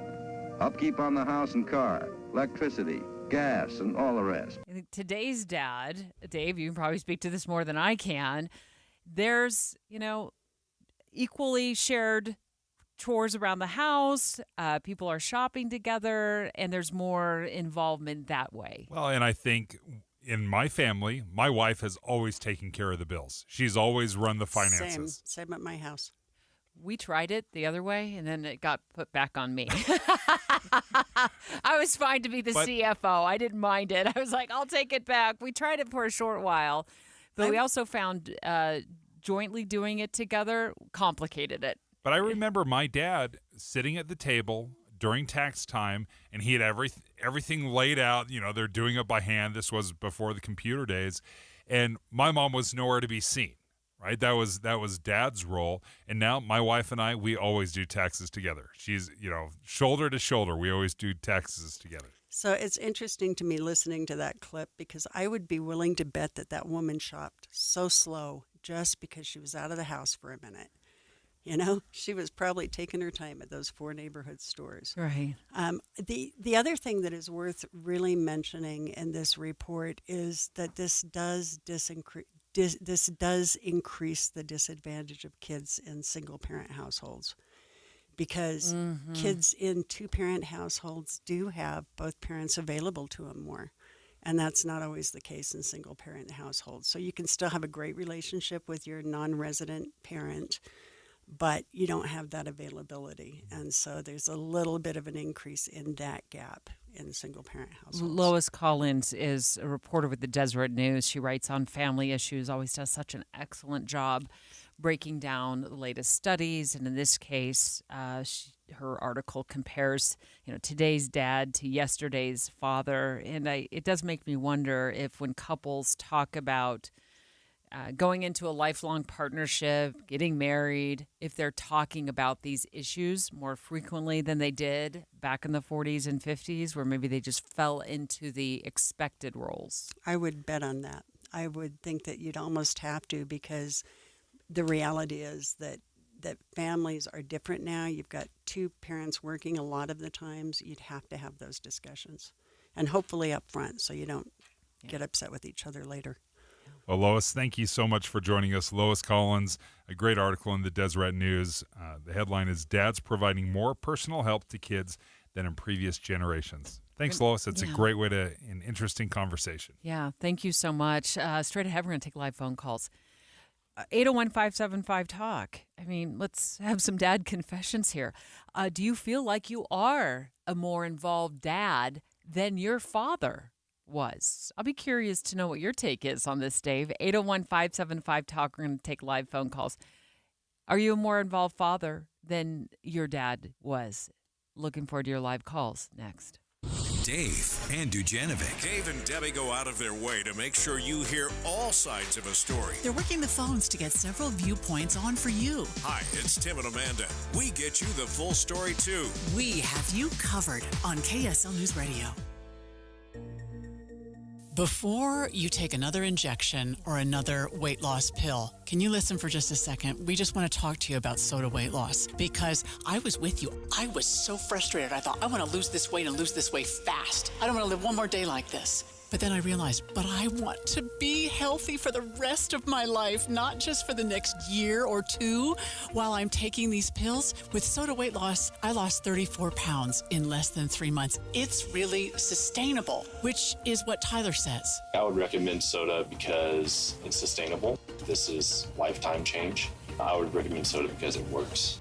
And look, most people, if they go the injection route or the pill route, end up gaining that weight and some on the other side of it. That's not going to happen with soda weight loss because they change the way you look at food. You're going to keep that weight off, and isn't that your real goal? Find out more. Go to sodaweightloss.com. It's spelled SOTA, and it stands for State of the Art. When might you be buzzed? When you suddenly love everything. You guys, I love this song. I love these nachos. I love our kickball league. Ugh! I love this guy. What's your name? You know what I'd love? A ride when it's time to head out. If you see a buzzed warning sign, call for a ride when it's time to go home. Buzz driving is drunk driving. A message from NHTSA and the Ad Council. I love your car. Is this real leather? What was that? That is business phone bliss with the Ooma Cloud phone system. It handles all our voice, video, and messaging needs. You sound very... Calm? I am. Ooma has everything I need to run my business more efficiently, like virtual receptionist, call routing, and video conferencing. And it starts at just $19.95 per month per user, plus taxes and fees. Ooma. Nice. Find your business calm at ooma.com/radio. Alpine Home Medical, we bring wellness home. This is Jay Broadbent from Alpine Home Medical. I'm excited to let you know we're currently having a summer sale on power scooters. As we celebrate the spirit of freedom and independence, we want to make sure you have the chance to experience it. We have a wide range of power scooters designed to enhance your mobility, and they're all available at a discounted price. These special offers only come around every couple of years, and once they're gone, they're gone. Come visit us at any of our 11 locations to take advantage of these fantastic deals, or you can browse our selection of discounted scooters on our website. We're committed to providing the 5-star experience. We can't wait to assist you in finding the perfect power scooter. Visit us online at alpinehomemedical.com. That's alpinehomemedical.com.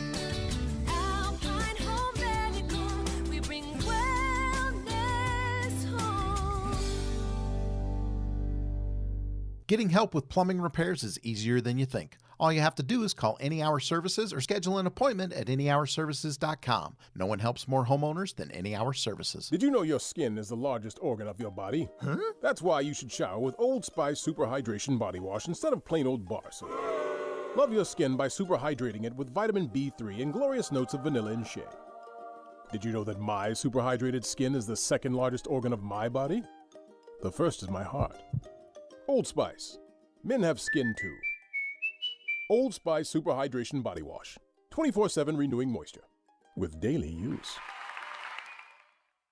At the UPS Store, we understand the importance of a first impression. That's why we're here to help you put your best foot forward and be unstoppable with our printing services. With high-quality paper stock options, banners, business cards, menus, and more, we make sure your small business stands out and your message reaches the masses. After all, we're the one-stop prints that pop store. Most locations are independently owned. Product, services, prices, and hours of operation may vary. See Center for details.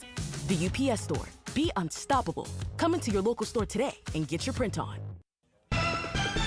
With the 3 things you need to know this hour, I'm Dan Bomas. First, a judge has granted a change of venue for Brian Koberger's trial. He's accused of killing 4 college students in Moscow, Idaho. Second, a federal court in Alexandria, Virginia, hearing arguments in an antitrust case against Google. The government says Google has a monopoly on online advertising. And third, President Russell M. Nelson of the Church of Jesus Christ of Latter-day Saints marking his 100th birthday today. 82 degrees and sunny in Salt Lake City. And back to Dave and Dujanovic on KSL News Radio. Dave and Dujanovic. The role of today's dad compared to yesterday's father. We just talked to Deseret News reporter Lois Collins, who wrote a story about this based on a recent survey, a 2024 report. It said that 6 in 10 young adults raised by both their parents said they could count on their dad to help them with a personal problem as they were being raised. And that's awesome to hear.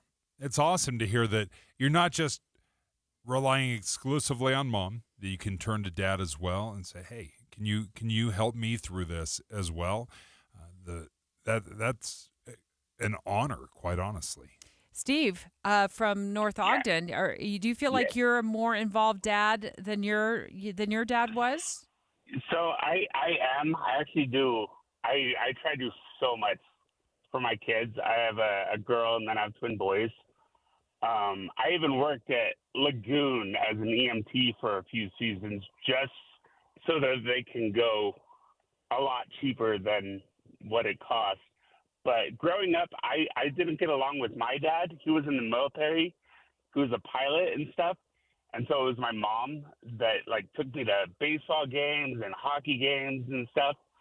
But now that I'm older, I can rely on my dad so much more, and I get along with him so much better. And that might be because he has grandkids now, but it is nice to be able to talk to him now. What a cool story. Thank you. I'm so glad that you have that connection with your dad now.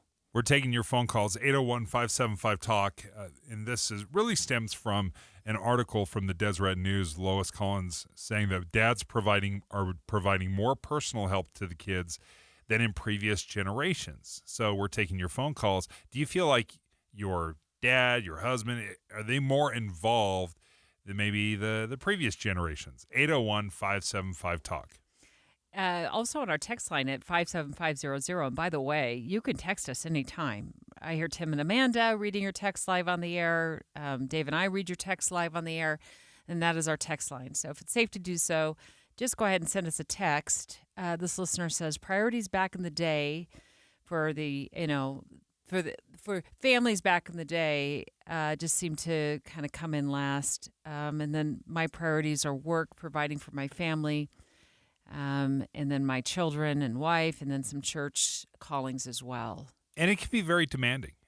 Listen, we talk a lot about moms and the difficult balance, but I think dads are kind of going through the same thing right now, trying to figure out this difficult balance, because it's not as simple as, hey, go to work, provide for the family, come home, mow the lawn. It's much more complicated now.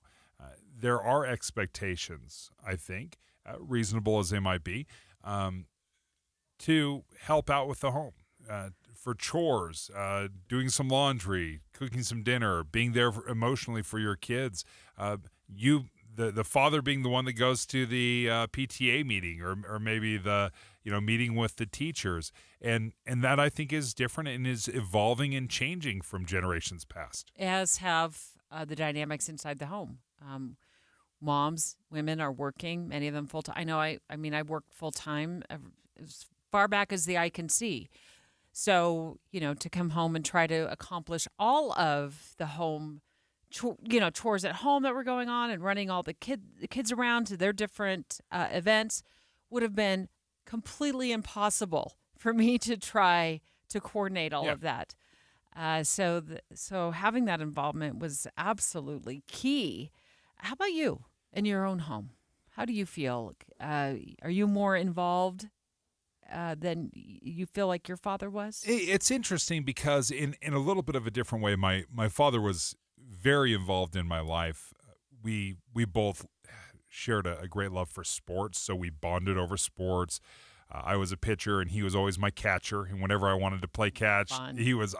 I can't ever remember a time where he said no to a catch, right? He would come in, and this is back when I was a pitcher, and I threw pretty hard, and I'm bouncing it off the ground. I'm wild. It's bruising him up left and right. But we always had that time, to bond. I will say this though, but when it came to personal stuff and problems, I always went to Mom. He and I could always talk, and we had a great relationship. But if there was a problem, I wasn't like, hey, Dad, I'm really going through some stuff. If it was like work-related or something more prototypical, maybe I would. But if it was like matters of the heart, hey, I need to talk to you about a girlfriend, it was always Mom. Yeah, I've always felt that with my own kids, too. They did go to Dad, certainly. But I always felt like, certainly in the middle of the night when they weren't feeling well, they were right there, That's nose true. to nose. Mom, Oh, yeah. Mom. Or if they had something, that was on their minds at school and they wanted to talk about it or felt like they needed some life advice, like a boyfriend or a girlfriend situation, they would come to me. Why do you think that is? Why did you migrate to your mom on more of matters of the heart, but were super excited to go out and, throw catch with Dad? Because that would seem like a perfect chance for Dad to sort of pick your brain and see how things were going for you. Well, let me give you an idea. Every night of my high school career, my dad would always get in the hot tub, and he and I would go both out and sit in the hot tub for 30 minutes every night. But it was always something fun to talk about. It was seldom, hey, Dad, I'm really struggling at school, or this is a concern that I have. And I think a lot of it was just he played a different role. He filled a different part of my life, and it was usually fun, sports-related kind of stuff. And then I heaped all my burdens on my mom.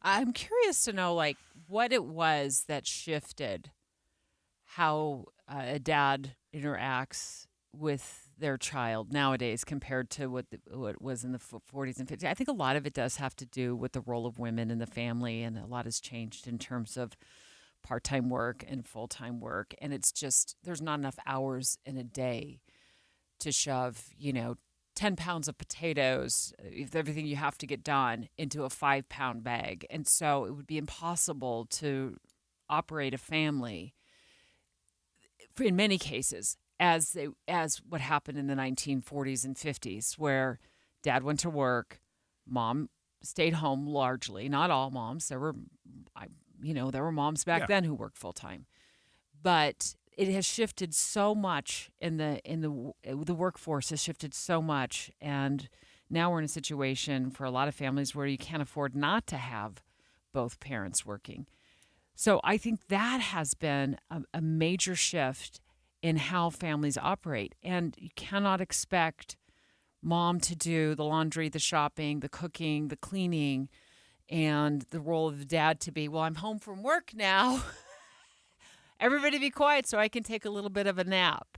It can't happen like that. It would be physically impossible for Mom to maintain that same expectation, or the family to maintain that same expectation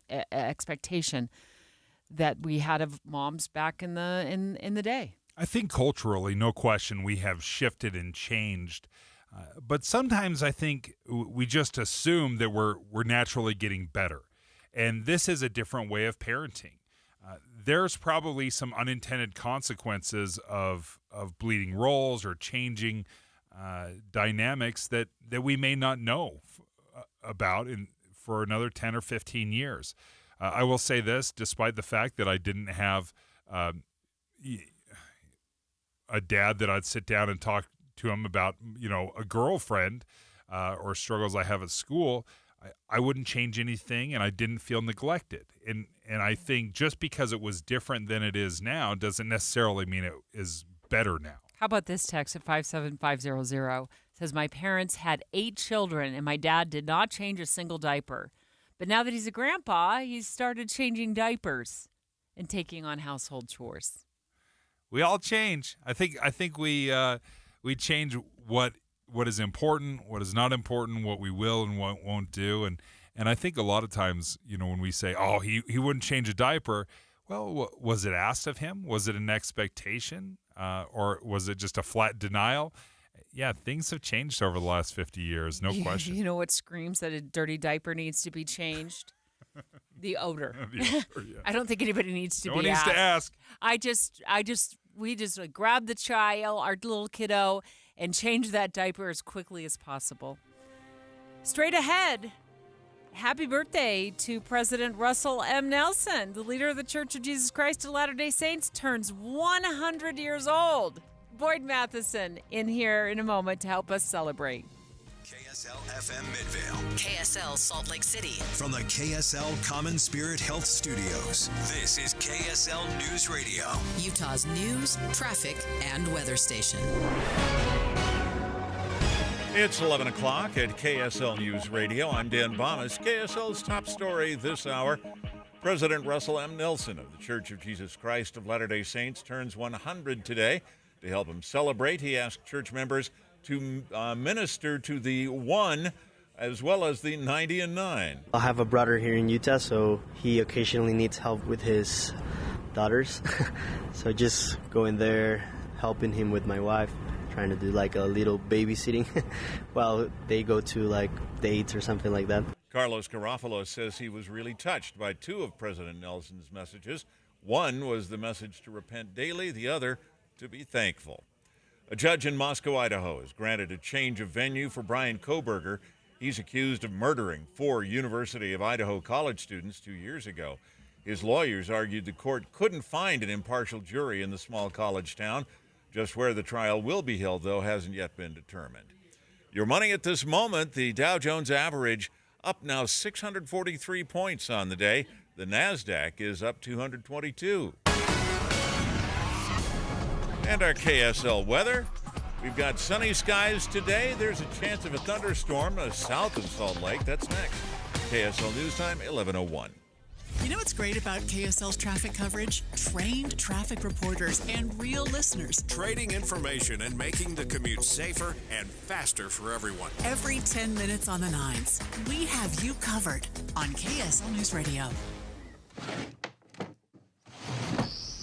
Hi, I'm Nate Orchard, the mayor of Sac Lake City with Advanced Window Products. And I'm Jake, the other guy. Are your windows old and inefficient and driving up your energy bills? It's time for an upgrade. Our energy-efficient windows not only look great, but also help you save on your utility bills. And right now, we're offering an incredible deal. $2,500 off when you purchase 10 windows or more. That's right, $2,500 in savings to make your home more comfortable and energy efficient. Plus, we offer a lifetime warranty on all our windows, so you can have peace of mind.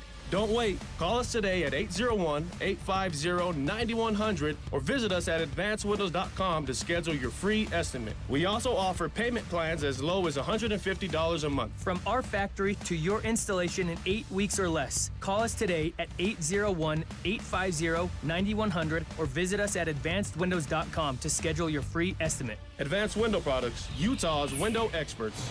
When it comes to our homes, stains in your carpet can be really frustrating. It can be easy to think you need harsh chemicals or detergents to get them out, but these always leave behind soapy residue, which ends up attracting more dirt to the area. That's why you should trust Zero-Res to get out tough stains and regularly clean your surfaces. Zero-Res uses ZR water to deeply clean carpets without any icky residue. Right now, mention KSL and get 3 rooms of carpet cleaning for just $109. Plus 20% off air duct cleaning. Book now at zerores.com. Bet you never thought about this before. Do you think you could survive as a low-income family living month to month at poverty level? Well, could you?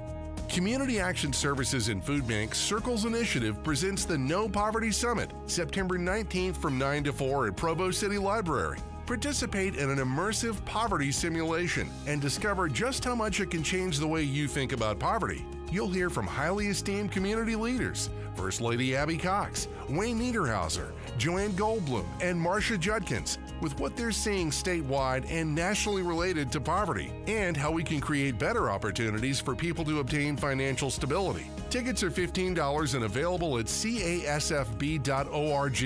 Community Action Services and Food Bank Circles Initiative actively assists those who need support to rebuild and transform their lives. Get tickets to the No Poverty Summit, September 19th, and learn more at casfb.org. Traffic and weather together brought to you by Sinclair's DinoPay app. Save up to 20 cents per gallon. And here's Heather Kelly. Well, we've got a bit of construction going on Legacy Parkway northbound, which is slowing down traffic between North Salt Lake and Bountiful. That's very typical. Only one right lane is open at the time. You also have a lot of construction on Bangerter Highway in a couple of different directions. Again, that will slow you down from time to time. But right now, we don't have any accidents reported, and everybody's traveling at speed on I-15, the east and west side belt routes, and I-80 through Parley's Canyon. Put the equity in your home to work with a home equity line of credit and get 6.49% APR for the first 6 months. Learn more at cypresscu.com. Heather Kelly in the KSL Traffic Center. Look for a high of 93 today with a chance of thunderstorms this afternoon, mostly south of Salt Lake. About the same Tuesday and Wednesday, and then we cool down into the 70s Thursday and Friday. And right now we're looking at 84 degrees with sunny skies. I'm Dan Bomas from the KSL Common Spirit Health Studios. Listen online at kslnewsradio.com, we're Utah's news, traffic, and weather station. Dave and Dujanovic, your morning companions for talk, analysis, and key perspectives on Utah's biggest stories. On KSL News Radio, Dave and Dujanovic have inside sources. Well, today, Boyd Matheson is... Are you going to take us inside the birthday party that's planned for President Russell M. Nelson, the leader of the Church of Jesus Christ of Latter-day Saints? It's a big birthday, 100 years old. I am always so impressed by people who live that long, and he has lived just such an amazing life that we have to absolutely mark this occasion on our show. And I think when you look at 100, and he's the oldest prophet, in church history, it truly is incredible. In fact, Debbie, you're Catholic, and I was curious, the oldest pope, how old was the oldest pope? And this has to go back to the early 1900s, 1903. Pope Leo the 13th was 93 years old, and he was the oldest pope in history. Yeah. And so I look at President Nelson right now and celebrating his 100th. I can't tell you how many times in our family we're like, just got to hold on, like 100. It just means something because it truly is remarkable. Yeah. Big plans. I'm sure the event today will be spectacular in all the ways that you would imagine, and the stories that will be told about a most extraordinary world religious leader. And his ability to connect with people from all faiths and from no faith is extraordinary. I've been really blessed to be a witness to a lot of those, just traveling along as part of a media team on his world tours, and to see him do what he does so well, side-by-side leadership. He has this amazing way of sliding up beside you and just linking arms with you, and I've seen him do that with popes, with presidents of nations, with grieving families that had lost a loved one or after a natural disaster or tragedy. He has some very unique gifts. And it was interesting. We were talking just as we were coming on the air when he became the president of the Church of Jesus Christ back in 2018 in January. I was actually subbing here. I was in this studio, and it was so interesting. The national media had some pretty interesting comments about him becoming the president of the Church of Jesus Christ of Latter-day Saints. And most of them were along the lines of, his administration will be a caretaker administration. He will make no waves. There will be no significant changes in the church.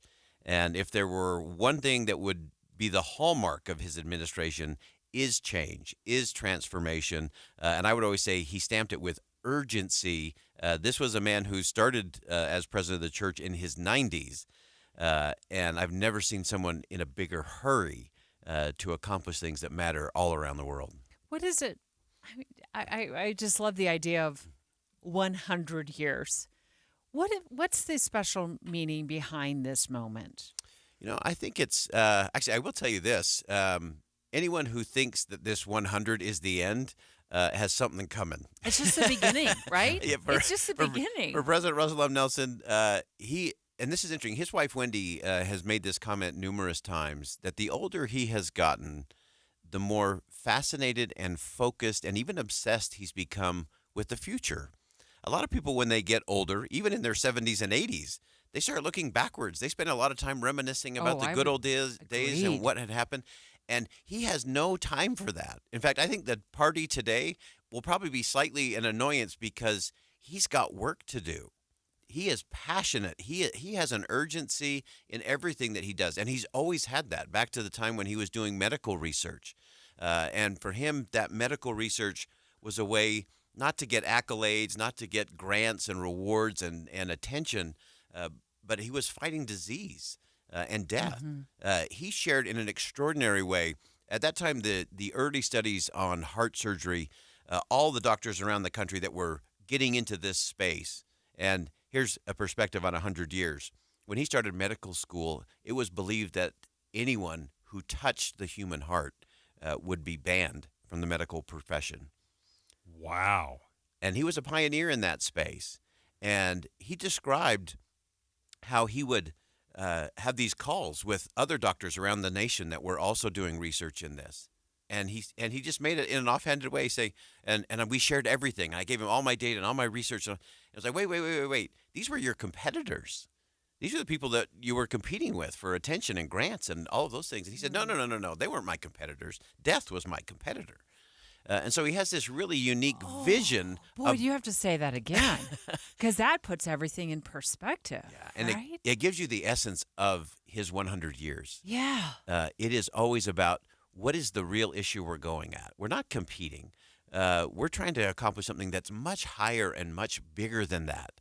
And so regardless of whether it was taking on heart disease and the human heart, or whether it's personal human hearts and the tragedies that people are facing around the world, that's the thing that he's absolutely obsessed on, is how do we get to that higher message? One of the big changes that he really brought to bear on the church was the name of the church.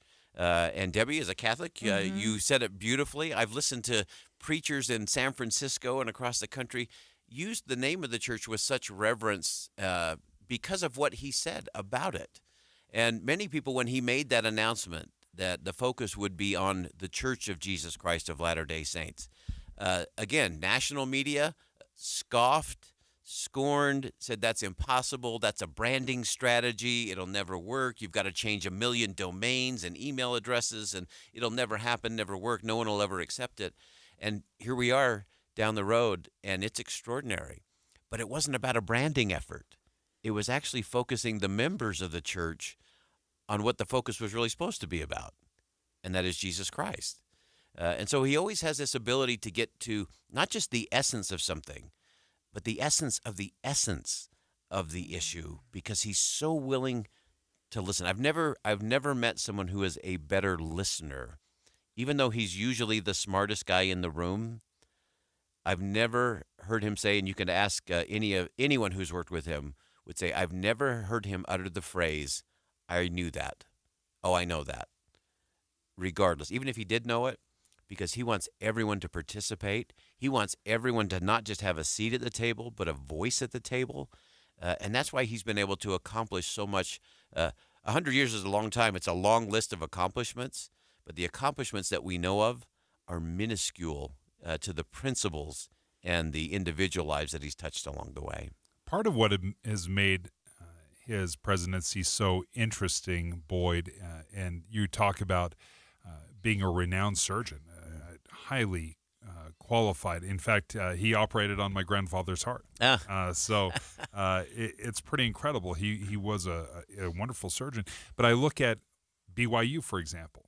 BYU opens up, they have plans to open up a medical school. But one of the things that stood out to me is with the focus on how can we help internationally, and how can they play a role and prioritize global health and not just what is happening here. And I thought, here is somebody that has had his hands inside the body, saving lives, repairing hearts, and he's not looking just at what's good for Utah. It is looking globally. What can he do? This is the global thing that I think is so extraordinary. You look at the humanitarian effort of the Church of Jesus Christ, and it is staggering. There are very few organizations anywhere, NGOs, governments, that have had the impact the church has over the last several years because of President Nelson's leadership. He tasked the Relief Society, the women's organization of the church, to go out and end hunger and nutrition problems for women and children around the world. That's no small ask. But it's amazing. You see now, I interviewed the ambassador from Sudan recently who was in town, and he talked about how what the church is doing there is so transformational and why they look to the church, because it's not just about a donation. It's about getting into community. And so many of those places have become these little hubs where, again, not just a donation or things that come in, but it's how do you influence the community and make everybody stronger in the process. And so I think his global vision, I think a lot of people say there was a piece in The Atlantic a few years ago that talked about a uniquely American religion. And I think if there's another thing that you would see during President Nelson's 100 years, but especially during his time as president of the church, is that it's an American-based global religion, and it's a global faith. And he is a world religious leader that has been able to pull people of all faiths and all kinds of things together to just do what's right and to do what's best to alleviate suffering, to lift people wherever they are. And I watched him do that. You know, he was at a nightclub. Remember the nightclub shooting down in Miami at that gay bar in Miami? You know, he went there. I was with him in New Zealand after the horrific shooting at the mosques there in Christchurch. And he met with those imams. And yes, the church made a donation to help repair the mosques. But I watched him visit with those imams, one of whom had been shot, had confronted the shooter, stood between the shooter and the women and children in that mosque. And I watched President Nelson minister to him to ask his name because he wanted to pray for him by name. And then they talked about the injuries. His arm was really shattered by those bullets. And he said, I want to know the name of your surgeon. Who is going to perform the surgery on you? Because I'm going to pray for the patient and I'm going to pray for the surgeon. And so that gives you the expanse of standing with popes and presidents to individuals who simply need some help. That is what 100 years of doing something that makes a difference looks like. Well, the church plans a special broadcast today, 4 o'clock this afternoon, to mark the occasion, and you can hear it here on the KSL X stream or at KSLNewsRadio.com. And you're going to continue our coverage today, starting at 105. Yes, Boyd. we'll have Reverend Teresa Deer, from board member of the NAACP and ordained AME Baptist preacher and good friend of President Nelson, will join us at 105. Great. Thanks, Boyd. Dave and Dujanovic. Current events can have a lot of moving parts. Our job is to make it easy to keep up. You're part of a bigger world, so spend 15 or 20 minutes here and be part of it. Join us weekday mornings between 5 and 9 on KSL News Radio. Hey, folks, if you're looking at losing some weight, let me tell you about Salt Lake City Fat Loss. Research has shown that when you join a program, the chances of you losing a lot more weight, they just skyrocket, because when you pay for a program, and I paid for the program at Salt Lake City Fat Loss, I will tell you this, it kept me honest. When you pay to lose weight, it will keep you on the plan, because I've tried losing it on my own, and I've done it with a plan, and I saw much better results with Salt Lake City Fat Loss. They say they have the secret to losing up a pound of fat every day, and sure enough, I found that to be true. I lost 57 pounds in 60 days, and they did it without surgery, without injections, no prepackaged meals. So if you're interested in losing and seeing big results, that's what I'm pulling for you. You know, results vary, of course, but I think you'll find great success with Salt Lake City Fat Loss. Just go to their website, schedule a free consultation. If you use my name, you're going to get an extra $200 off the program. Just say, hey, Dave recommended this, $200 off. Just go to slcfatloss.com. This week, Donald Trump and Kamala Harris lay out two different futures. Expand the tax deduction for startups. Defeat inflation and reignite explosive economic growth. Get special coverage all day Monday and Tuesday so you can make your choice. Your voice, your vote 2024. This week on KSL News Radio. Tired of ads interrupting your favorite news podcast? Good news. Ad-free listening on Amazon Music is included with your Prime membership. Yeah, stay up to date on everything newsworthy with podcasts like The Daily, Up First, and 5 Things, uninterrupted at Amazon.com/ad-free. Just head to Amazon.com/ad-free to catch up on the latest episodes without the ads.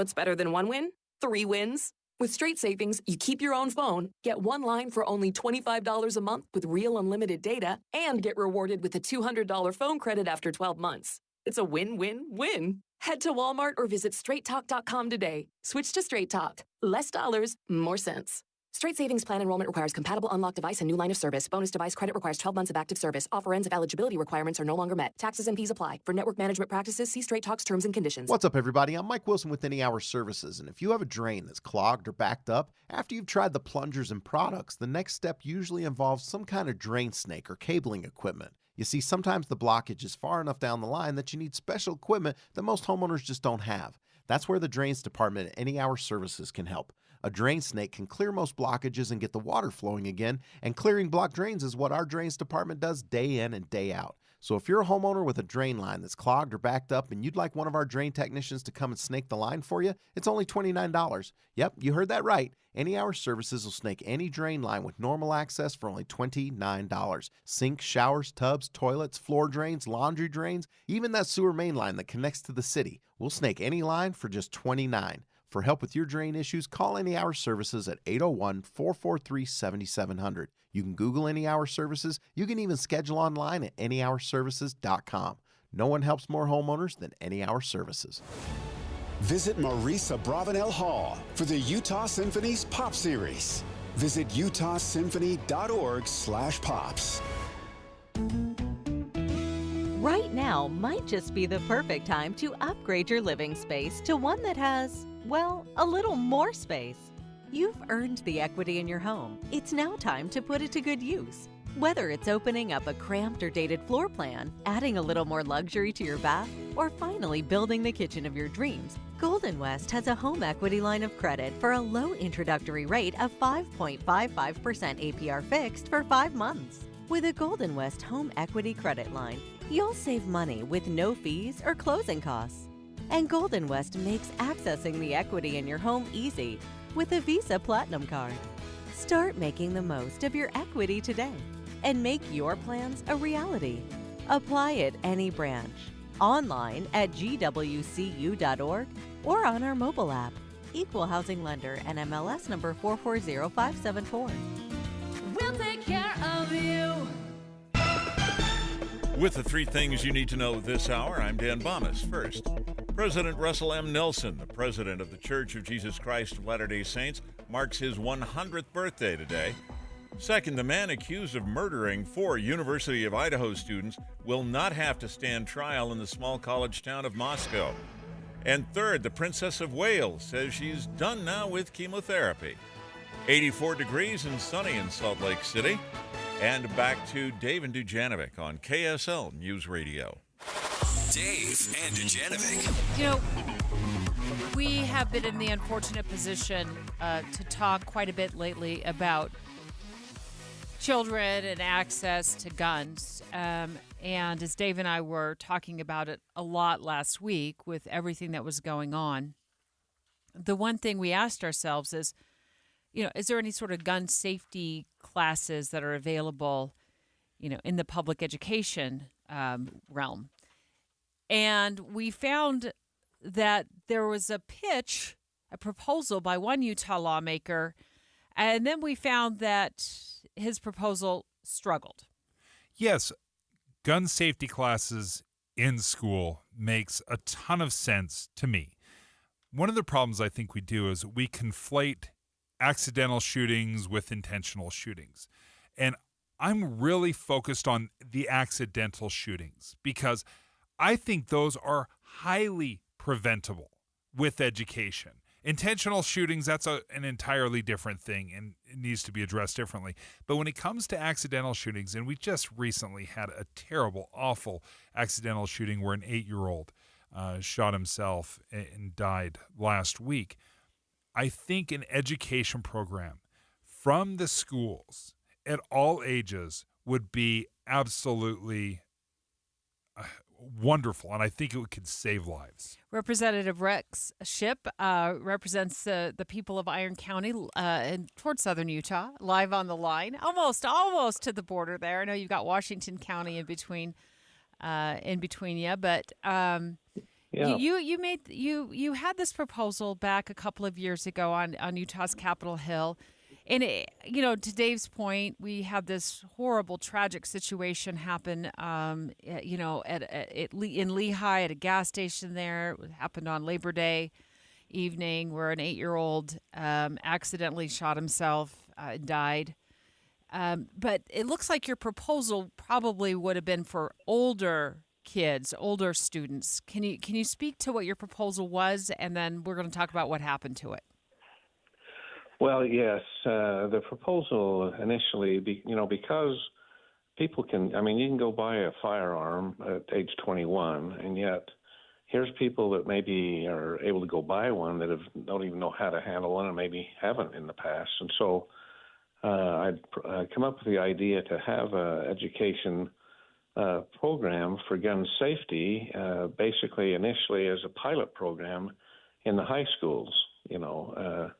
A lot of the kids are starting to get the age where they can hunt and things at that point, and they ought to learn how to handle one. And we've even considered maybe in the future moving more towards the younger ages, but and being able to bring maybe replica firearms into, you can't bring a real one into the schools the way our laws are, but you could bring a replica, go through some safety training, mainly because sometimes I think kids run into a firearm, they go, wow, how do you handle this thing? And pretty soon they're grabbing it with the barrel pointed at them or something, and not understanding that you always have to treat every firearm as if it's loaded. And so it was something that I've been asked by, we have a Second Amendment caucus that we meet together from time to time that discusses certain bills that we feel like might be valuable for the people of our state. And in this caucus, some of the folks involved there asked me, said, we think you ought to try running that through again, because we feel like it's important to get our kids educated. So even an 8-year-old, you need to get it probably even into the elementary. So, many of us grew up with firearms, and we're taught from the time we could walk, basically, how to be safe with them and with your parents. But that's not so much the case, I don't think, anymore. There's not as much of that anymore going on. So we're kind of feeling like maybe we ought to bring that up again. What was the pushback? What was the concern? And why did this pilot program that would have started off with some safety classes in schools, why did that fail? What was the pushback on it? Well, it was a House bill. Of course, I'm a member of the House of Representatives, and it passed through the House committee and the House floor. And when it got to the Senate, I was presenting it in committee, and that's where the pushback happened. What were the concerns?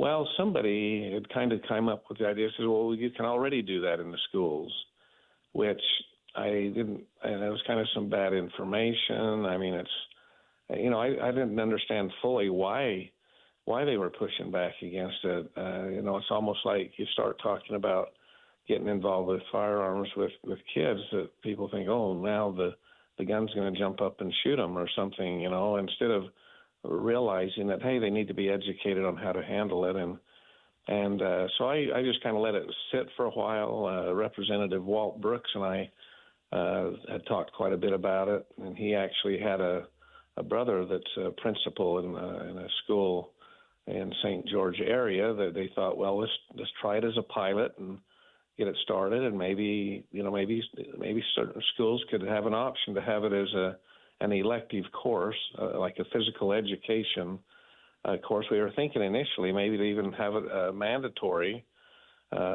course, but didn't think that maybe that would work out initially, and maybe have it as an elective that the kids can do. And in the same time they're doing that, they could maybe earn their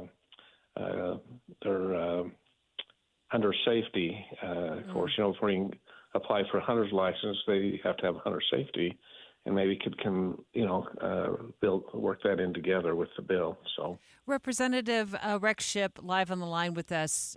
He proposed a piece of legislation a couple of years ago on Utah's Capitol Hill to get at least a pilot program for gun safety into high schools. It'd be part of the kind of physical education component of a high schooler's education. They could earn about a half a credit for that if they took it. And before we let you go, did I understand that you are considering bringing this legislation back for the 2025 general session on Utah's Capitol Hill?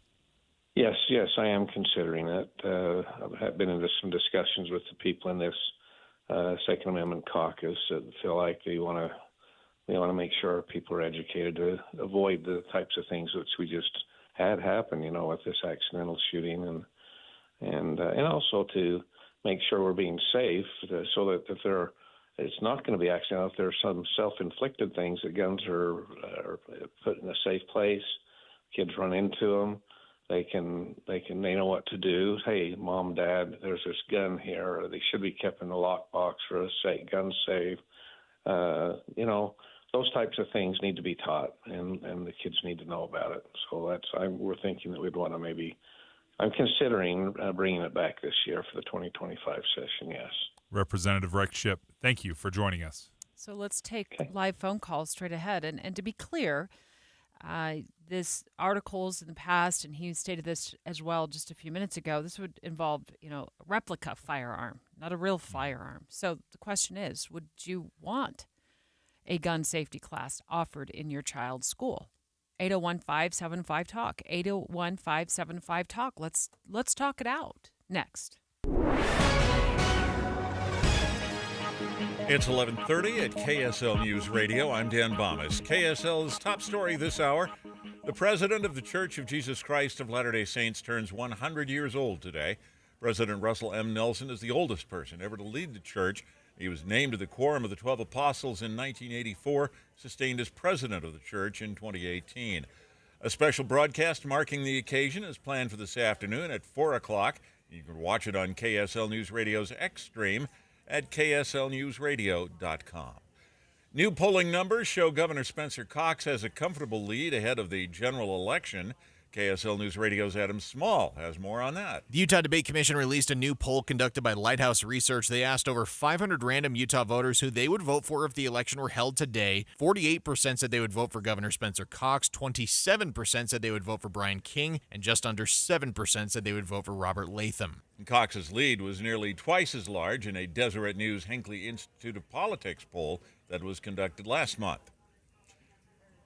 Our top national story this hour from ABC News. The line fire burning in the mountains of Southern California has grown now to more than 20,000 acres, and more than 36,000 buildings, including homes, have been threatened by the fire.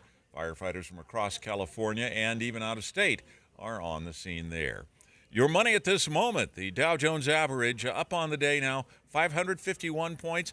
The NASDAQ is up 195. And our KSL weather. We have sunshine today and a possibility of thunderstorm, mainly south of Salt Lake. That's next. KSL News Time, 11:32. We hope you have the right app on your phone for news. You probably have dozens. But the KSL News Radio app, well, it makes our live stream super easy. Plus, our talk shows are right there as podcast for your workday. That's the app for KSL News Radio. The Utah RV Super Show, the premier RV event of the year, is back at the Mountain America Expo Center, Thursday, September 12th through Sunday, September 15th. Come see new 2025 models and special closeout pricing on all 2024 models. Bring a can of food for the Utah Food Bank and get $1 off per can, up to half off adult admission. Unplug from distractions and plug in to your family at the Utah RV Super Show. Discount passes at utahRVSupershow.com. I'm still going for it, even with higher stroke risk from atrial fibrillation, and a regular heartbeat not caused by a heart valve problem. Over a 3-year study, Eliquis apixaban tablets reduced stroke risk better than warfarin, and over 97% of Eliquis patients did not experience a stroke. A first stroke occurred in 2.9% of warfarin patients versus 2.3% of Eliquis patients. Don't stop taking prescription Eliquis without asking your doctor. It may increase your stroke risk. Eliquis can cause serious and, in rare cases, fatal bleeding. Don't take Eliquis if you have an artificial heart valve, abnormal bleeding, or antiphospholipid syndrome. While taking, you may bruise more easily or take longer for bleeding to stop.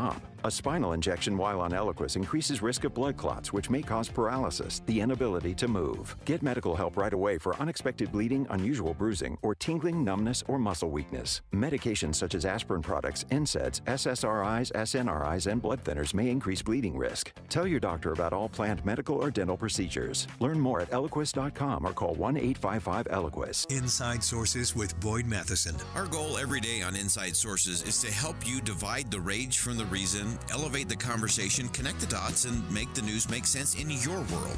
We have conversations with great thinkers, with great leaders, and great people who are just out there making a difference in the world. Now, we do talk about politics, but only so we can discuss society and culture. And then we explore society and culture so we can discuss principles and the people in America and the state of Utah who actually live them and apply them every day. We bring the best and brightest minds to the state of Utah, and we love to take the Utah model and send it out to our nation's capital and beyond. Every day on Inside Sources, you'll be part of that conversation. To help you understand things in a different way, we'll get you to think again about what you think you know, but most important, we're going to help you have confidence to have crucial conversations in your community and in your own home. Join Inside Sources with Boyd Matheson, 1 to 3 on KSL News Radio. Traffic and weather brought to you by Sinclair's Dino Pay app. Save up to 20 cents per gallon. And here's Ricky Meese. A small accident in Utah County. This is northbound I-15, not far from Lehigh Main Street, out of traffic on the shoulder. And in Weber County, an accident at Harrison Boulevard and Country Hills Drive. Fill up your bucket list in Box Elder County. History, recreation, wildlife, excellent dining and shopping await you. Learn more at visitboxeldercounty.com. Sponsored by the Utah Office of Tourism. Ricky Meese in the KSL Traffic Center. Look for a high of 93 today with the chance of thunderstorms mainly south of the Salt Lake area. About the same Tuesday and Wednesday. Then we cool down into the 70s Thursday and Friday. And right now we're at 87 degrees with sunny skies. I'm Dan Bomas from the KSL Common Spirit Health Studios. Listen online at kslnewsradio.com. We're Utah's news, traffic, and weather station. Dave and Dujanovic, your morning companions for talk, analysis, and key perspectives on Utah's biggest stories on KSL News Radio. We're going to take your live phone calls, 801-575-TALK. We just got off the line with Representative Rex Shipp, who a couple of years ago on Utah's Capitol Hill introduced legislation that would have offered gun safety courses or a course at the high school level. It was a pilot program. They would have used like fake firearms, for lack of a better way of putting it. But he really articulated just moments ago why he felt it was needed, at least at the high school level, and then maybe moving it to younger grades. And then we asked him there at the end, are you thinking about bringing it back? And he said, yes, he's considering reintroducing this legislation that failed back then in the 2025 general session of the Utah State Legislature. And the reason I think this is such an interesting and important idea is because our culture does not necessarily embrace guns in school and gun education. And to see these classes and these proposals fail, and it's failed several times. I wonder why. Why don't we want a gun safety class in school? For example, think of our sex education classes. Like there has been in the past pushback about what we should be teaching when it comes to sexual education in our schools. And some of the concern was, oh, well, if we talk to kids about this, it'll make them curious and they'll be interested. But comprehensive studies have shown that sex ed classes reduce rates of sexual activity. So doesn't the same logic apply to guns? If we teach kids about guns, if we teach about how dangerous they can be and how to handle them safety, wouldn't that reduce the rates of accidental shootings? 801-575-TALK. Let's take your live phone calls. Do you think a class like this should be offered in Utah's schools? Hi, Ray. Hello, how are you? And thank you for taking my call. Well, thank you for calling, Ray. Listen, I've been in the field of occupational safety and health for 45 years. And there is no better training than visual and hands-on training. We teach people in industry how to isolate the electrical power on a machine instead of just telling them to go work on it. And that prevents electrical shock, accidental startup. My entire life, I have been exposed to firearms. My father was a collector. I'm a collector. I just got back from Cody, Wyoming, touring the beautiful museum up there. There isn't a day that goes by that I don't hold a firearm. But I realize that any time a decision is made to squeeze that trigger, there is a consequence. It's either good or bad, but whatever it is, it's final. And I fully support this. I don't know why we're hiding under our beds and hesitating about it, because it's a visual training and it is a hands-on training for these kids to understand. There's kids that would, without this, don't even know what a gun looks like, only from what they've seen on TV. Years ago, when my wife and I were Cub Scout leaders, we had the boys in the backyard doing an activity, and my wife and I were up in the kitchen getting some food for them.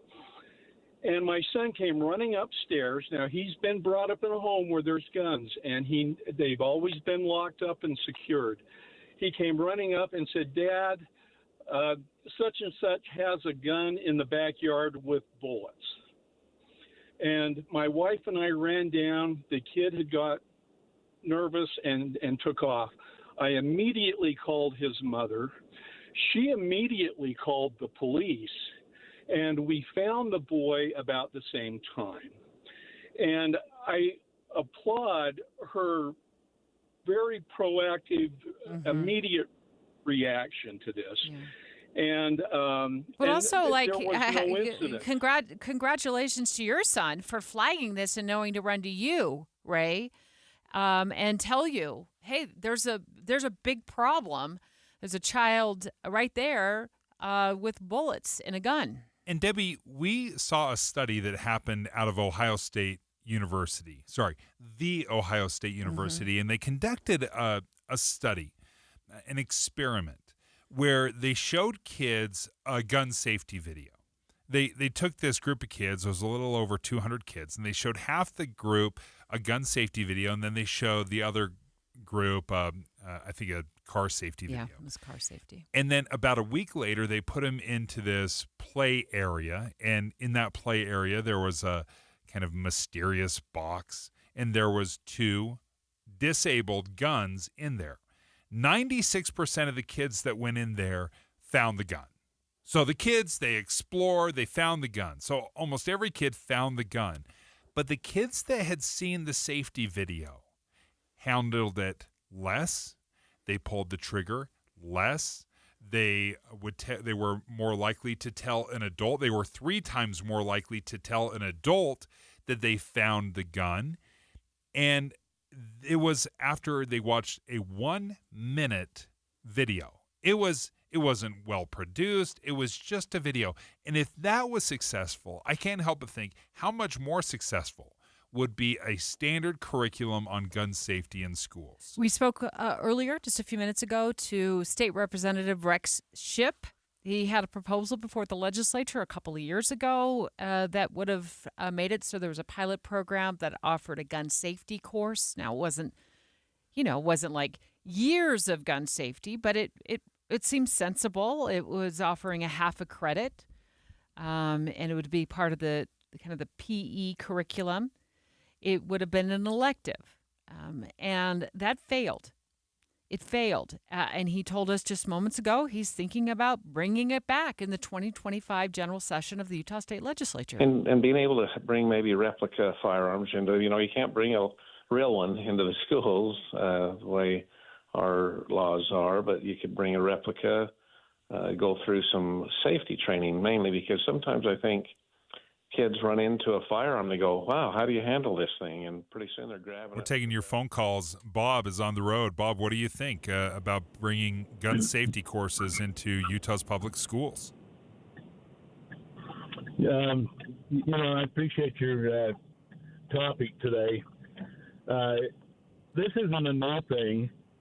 When I'm 69 years old, and when I was in 7th grade as a 12-year-old boy, I was in a pilot program in Box Elder County for hunter safety. This was the very first class they taught, and they went through all kinds of gun safety, and it was part of our physical education course. And it was mandatory that all the boys in physical education in 7th grade took that class that year. And it was wonderful. It turned out really good. We went to a shooting range at the end of it, and everybody had to qualify with their 22 rifle. And so this isn't something new, and it works. Yeah, it was very common to have a gun club. I remember when we went down to Payson High School, they talked. You could actually see they had a rifle club in the school. There are rifle clubs still to this day around the country that are sponsored by the high schools. So it is something that we've had in the past, but we don't have one right now. And according to Representative Rex Shipp, they're looking at bringing one back. We're going to reach out to the Utah Educators Association, the UEA, and get their I want to get their temperature on this to see if this is something that they would endorse, that they would approve of, or if there's an angle to this story that I'm not seeing that says, no, we shouldn't have gun safety courses in school. So we'll reach out to the UEA and find out if they have if they're willing to talk on this specifically. Straight ahead, we just got word just a few moments ago that a judge overseeing the Brian Kohberger case out of Idaho, he's been charged in the murders of 4 students from the University of Idaho, that he will be granted a change of venue in the case. Our KSL legal analyst, Greg Skordas, calling the show Straight Ahead to give us his take on this development and why the judge granted Kohberger that change of venue that his defense team had requested. That's next. Dave and Dujanovic. Here's a trick to podcasting at work and getting all the Utah news you love. Download the KSL News Radio app. The podcast for Utah's morning news and Dave and Debbie are right there. Dozens of podcasts a day. That's the app for KSL News Radio.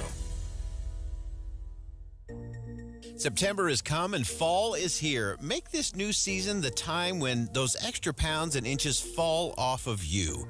Soda Weight Loss will assist you without drugs, without injections, without side effects, or the return of those pounds once you stop taking the medication. My fall with Soda Weight Loss was 37 pounds, falling away in 90 days. I'm over 2.5 years into my journey, still 37 pounds down. I've never felt better. The results don't lie. The difference will surprise and amaze you. So let a Soda Weight Loss dietitian help you get ready for the winter holiday season by using the fall season to get the pounds and inches to fall off of you and to become a better, healthier version of you. As I always say, when it comes to your Soda Weight Loss journey, there is no time to lose, especially in this season, only time to win. So start winning today. Your healthy tomorrow starts today. Make the decision that will change every day for the rest of your life. State-of-the-art weight loss. Start it today at sotaweightloss.com. This song doesn't have a name, but if it did, it'd probably be something about togetherness, because it's a collaboration, not between pop stars and producers, but between music therapists and kids. Music therapy is a treatment that doesn't involve medication or needles, and it's been proven to help children manage pain and contribute to faster healing. So it shouldn't surprise you, it's our favorite song. And just one way we partner with you for a life well lived. Intermountain Health, the power of we. Victor deployed for the first time to Afghanistan in 2003. At 4 in the morning, my phone rang. They said, "I regret to inform you that your husband was wounded in action." Victor sustained a moderate traumatic brain injury. I was doing school full-time, and I was also then caring for Victor. One of the most important elements of caregiving is taking care of yourself. I just didn't want to forget that I also had goals and that I also had a life. What I did is I challenged Victor to meet me halfway. There are almost 6 million military and veteran caregivers across the nation. We have our own journey, and we can fulfill that journey at the same time that we are helping our loved one. Visit aarp.org/caregiving for a free military veterans guide to navigate your caregiving journey and better care for your loved one and yourself. Brought to you by AARP and the Ad Council. Getting help with electrical repairs is easier than you think. All you have to do is call Any Hour Services or schedule an appointment at anyhourservices.com. No one helps more homeowners than Any Hour Services. This is Derek Miller speaking on business. Stand Strong Fencing of Salt Lake Valley North does more than just build fences. They craft secure, stylish boundaries that protect what matters most. Here with more is owner Tanner Kay. A strong fence isn't just a barrier, it's a safeguard for your family, pets, and property. The right fencing and gates will keep unwanted visitors out while giving your loved ones the freedom to enjoy your yard in privacy and with peace of mind. More than keeping things out, it's about enhancing your lifestyle. A well-fenced yard is enjoyed much more than one that isn't. The new fence adds value and security to your home. At Stand Strong Fencing, we back every fence with the Stand Strong Guarantee, offering a lifetime workmanship warranty that assures you of unmatched durability and performance. We also partner with the best fencing suppliers in the country who provide material warranties, giving you double assurance that your fence will stand when you need it most. Whether you're upgrading to the latest fencing styles, integrating greenery, or adding conveniences like motorized gates, we've got you covered. Our team at Stand Strong Fencing is eager to meet you and provide a free on-site consultation to help you make an investment built to last. With handsome craftsmanship and the latest technology, Stand Strong Fencing's process streamlines fence design, installation, and maintenance, ensuring customer satisfaction every step of the way. For more information, visit their website. I'm Derek Miller with the Salt Lake Chamber, speaking on business. With the 3 things you need to know this hour, I'm Dan Bomas. First, a broadcast in honor of the 100th birthday of President Russell M. Nelson of the Church of Jesus Christ of Latter-day Saints is planned for this afternoon. Second, a 20,000-acre wildfire threatening thousands of homes in Southern California. And third, the political debates this week include the candidates for president, but also 3 running for governor of Utah. 87 degrees and sunny in Salt Lake City. Back to Dave and Dujanovic on KSL News Radio. Dave and Dujanovic.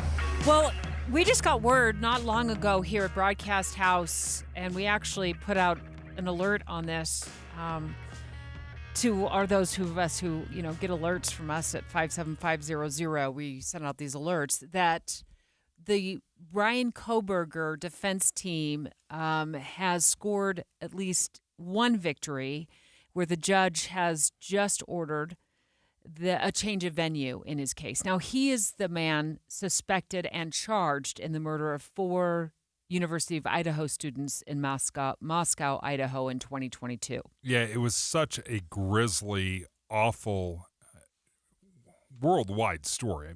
We knew about it because it took quite the investigation to actually come up with Kohberger as the suspect. It took a long time to figure this out.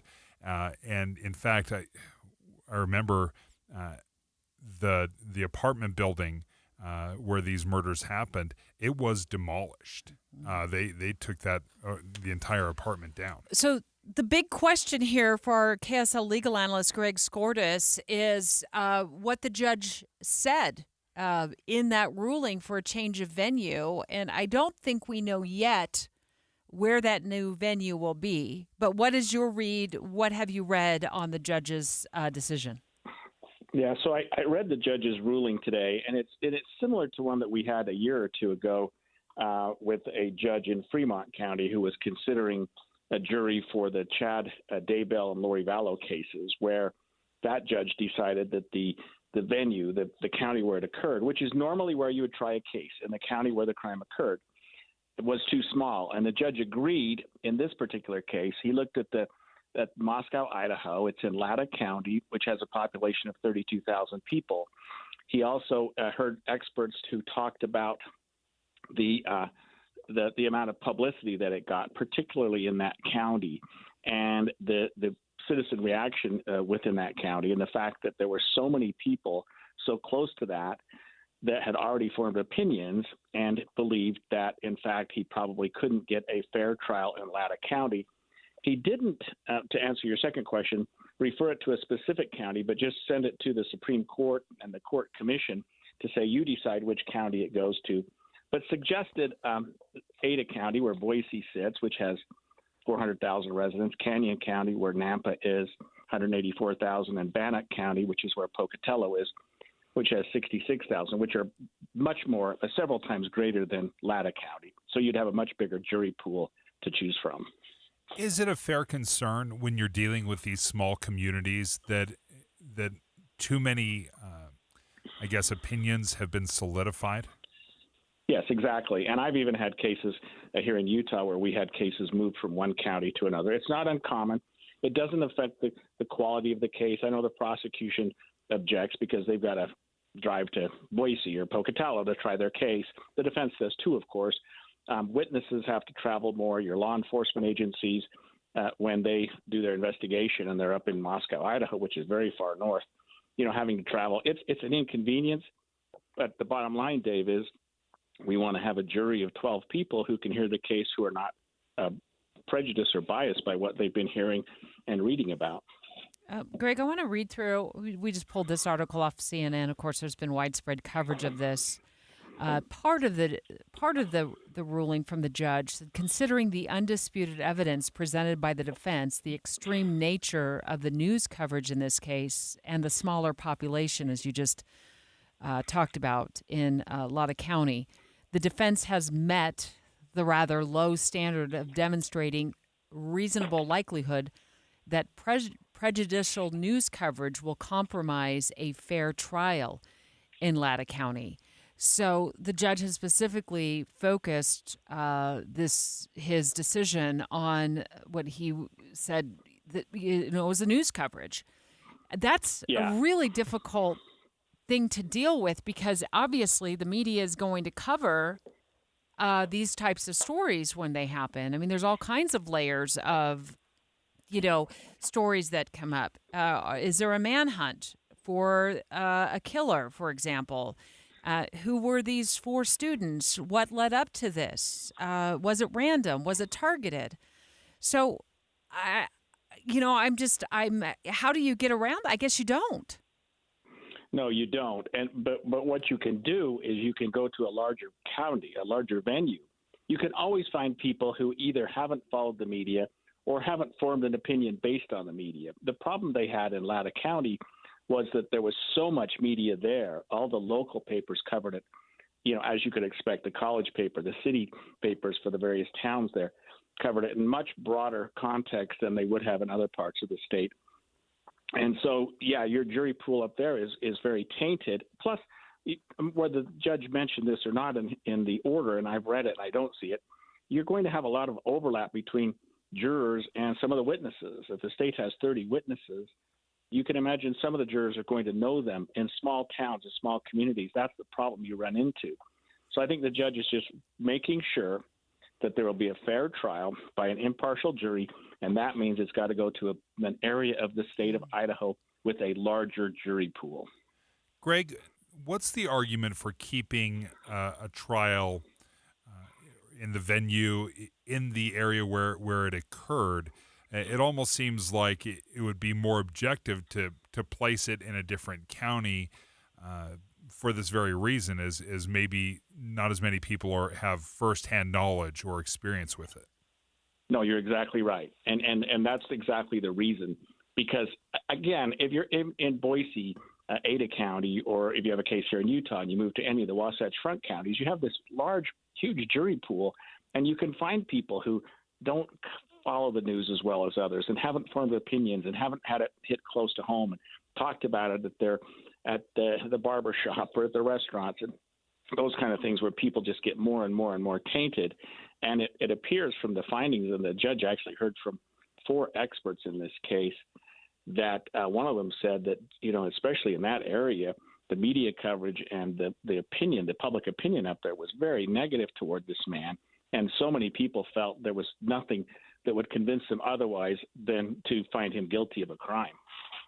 Greg Skordas, thank you for joining us, our KSL legal analyst. Yeah.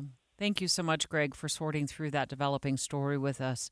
Of course, Maria and our team of producers and reporters continuing to follow that story as it develops throughout the day. And also straight ahead, we've been talking about this today. President Russell M. Nelson of the Church of Jesus Christ of Latter-day Saints turns 100 years old, and people across Utah are throwing their own parties. Of course, they are to celebrate his not only his birthday, but also his lifetime of service. So Maria has more on Utah's new news, so stay with us for that. And Boyd Matheson in the 1 o'clock hour will continue our birthday celebration. Happy 100th. It's awesome.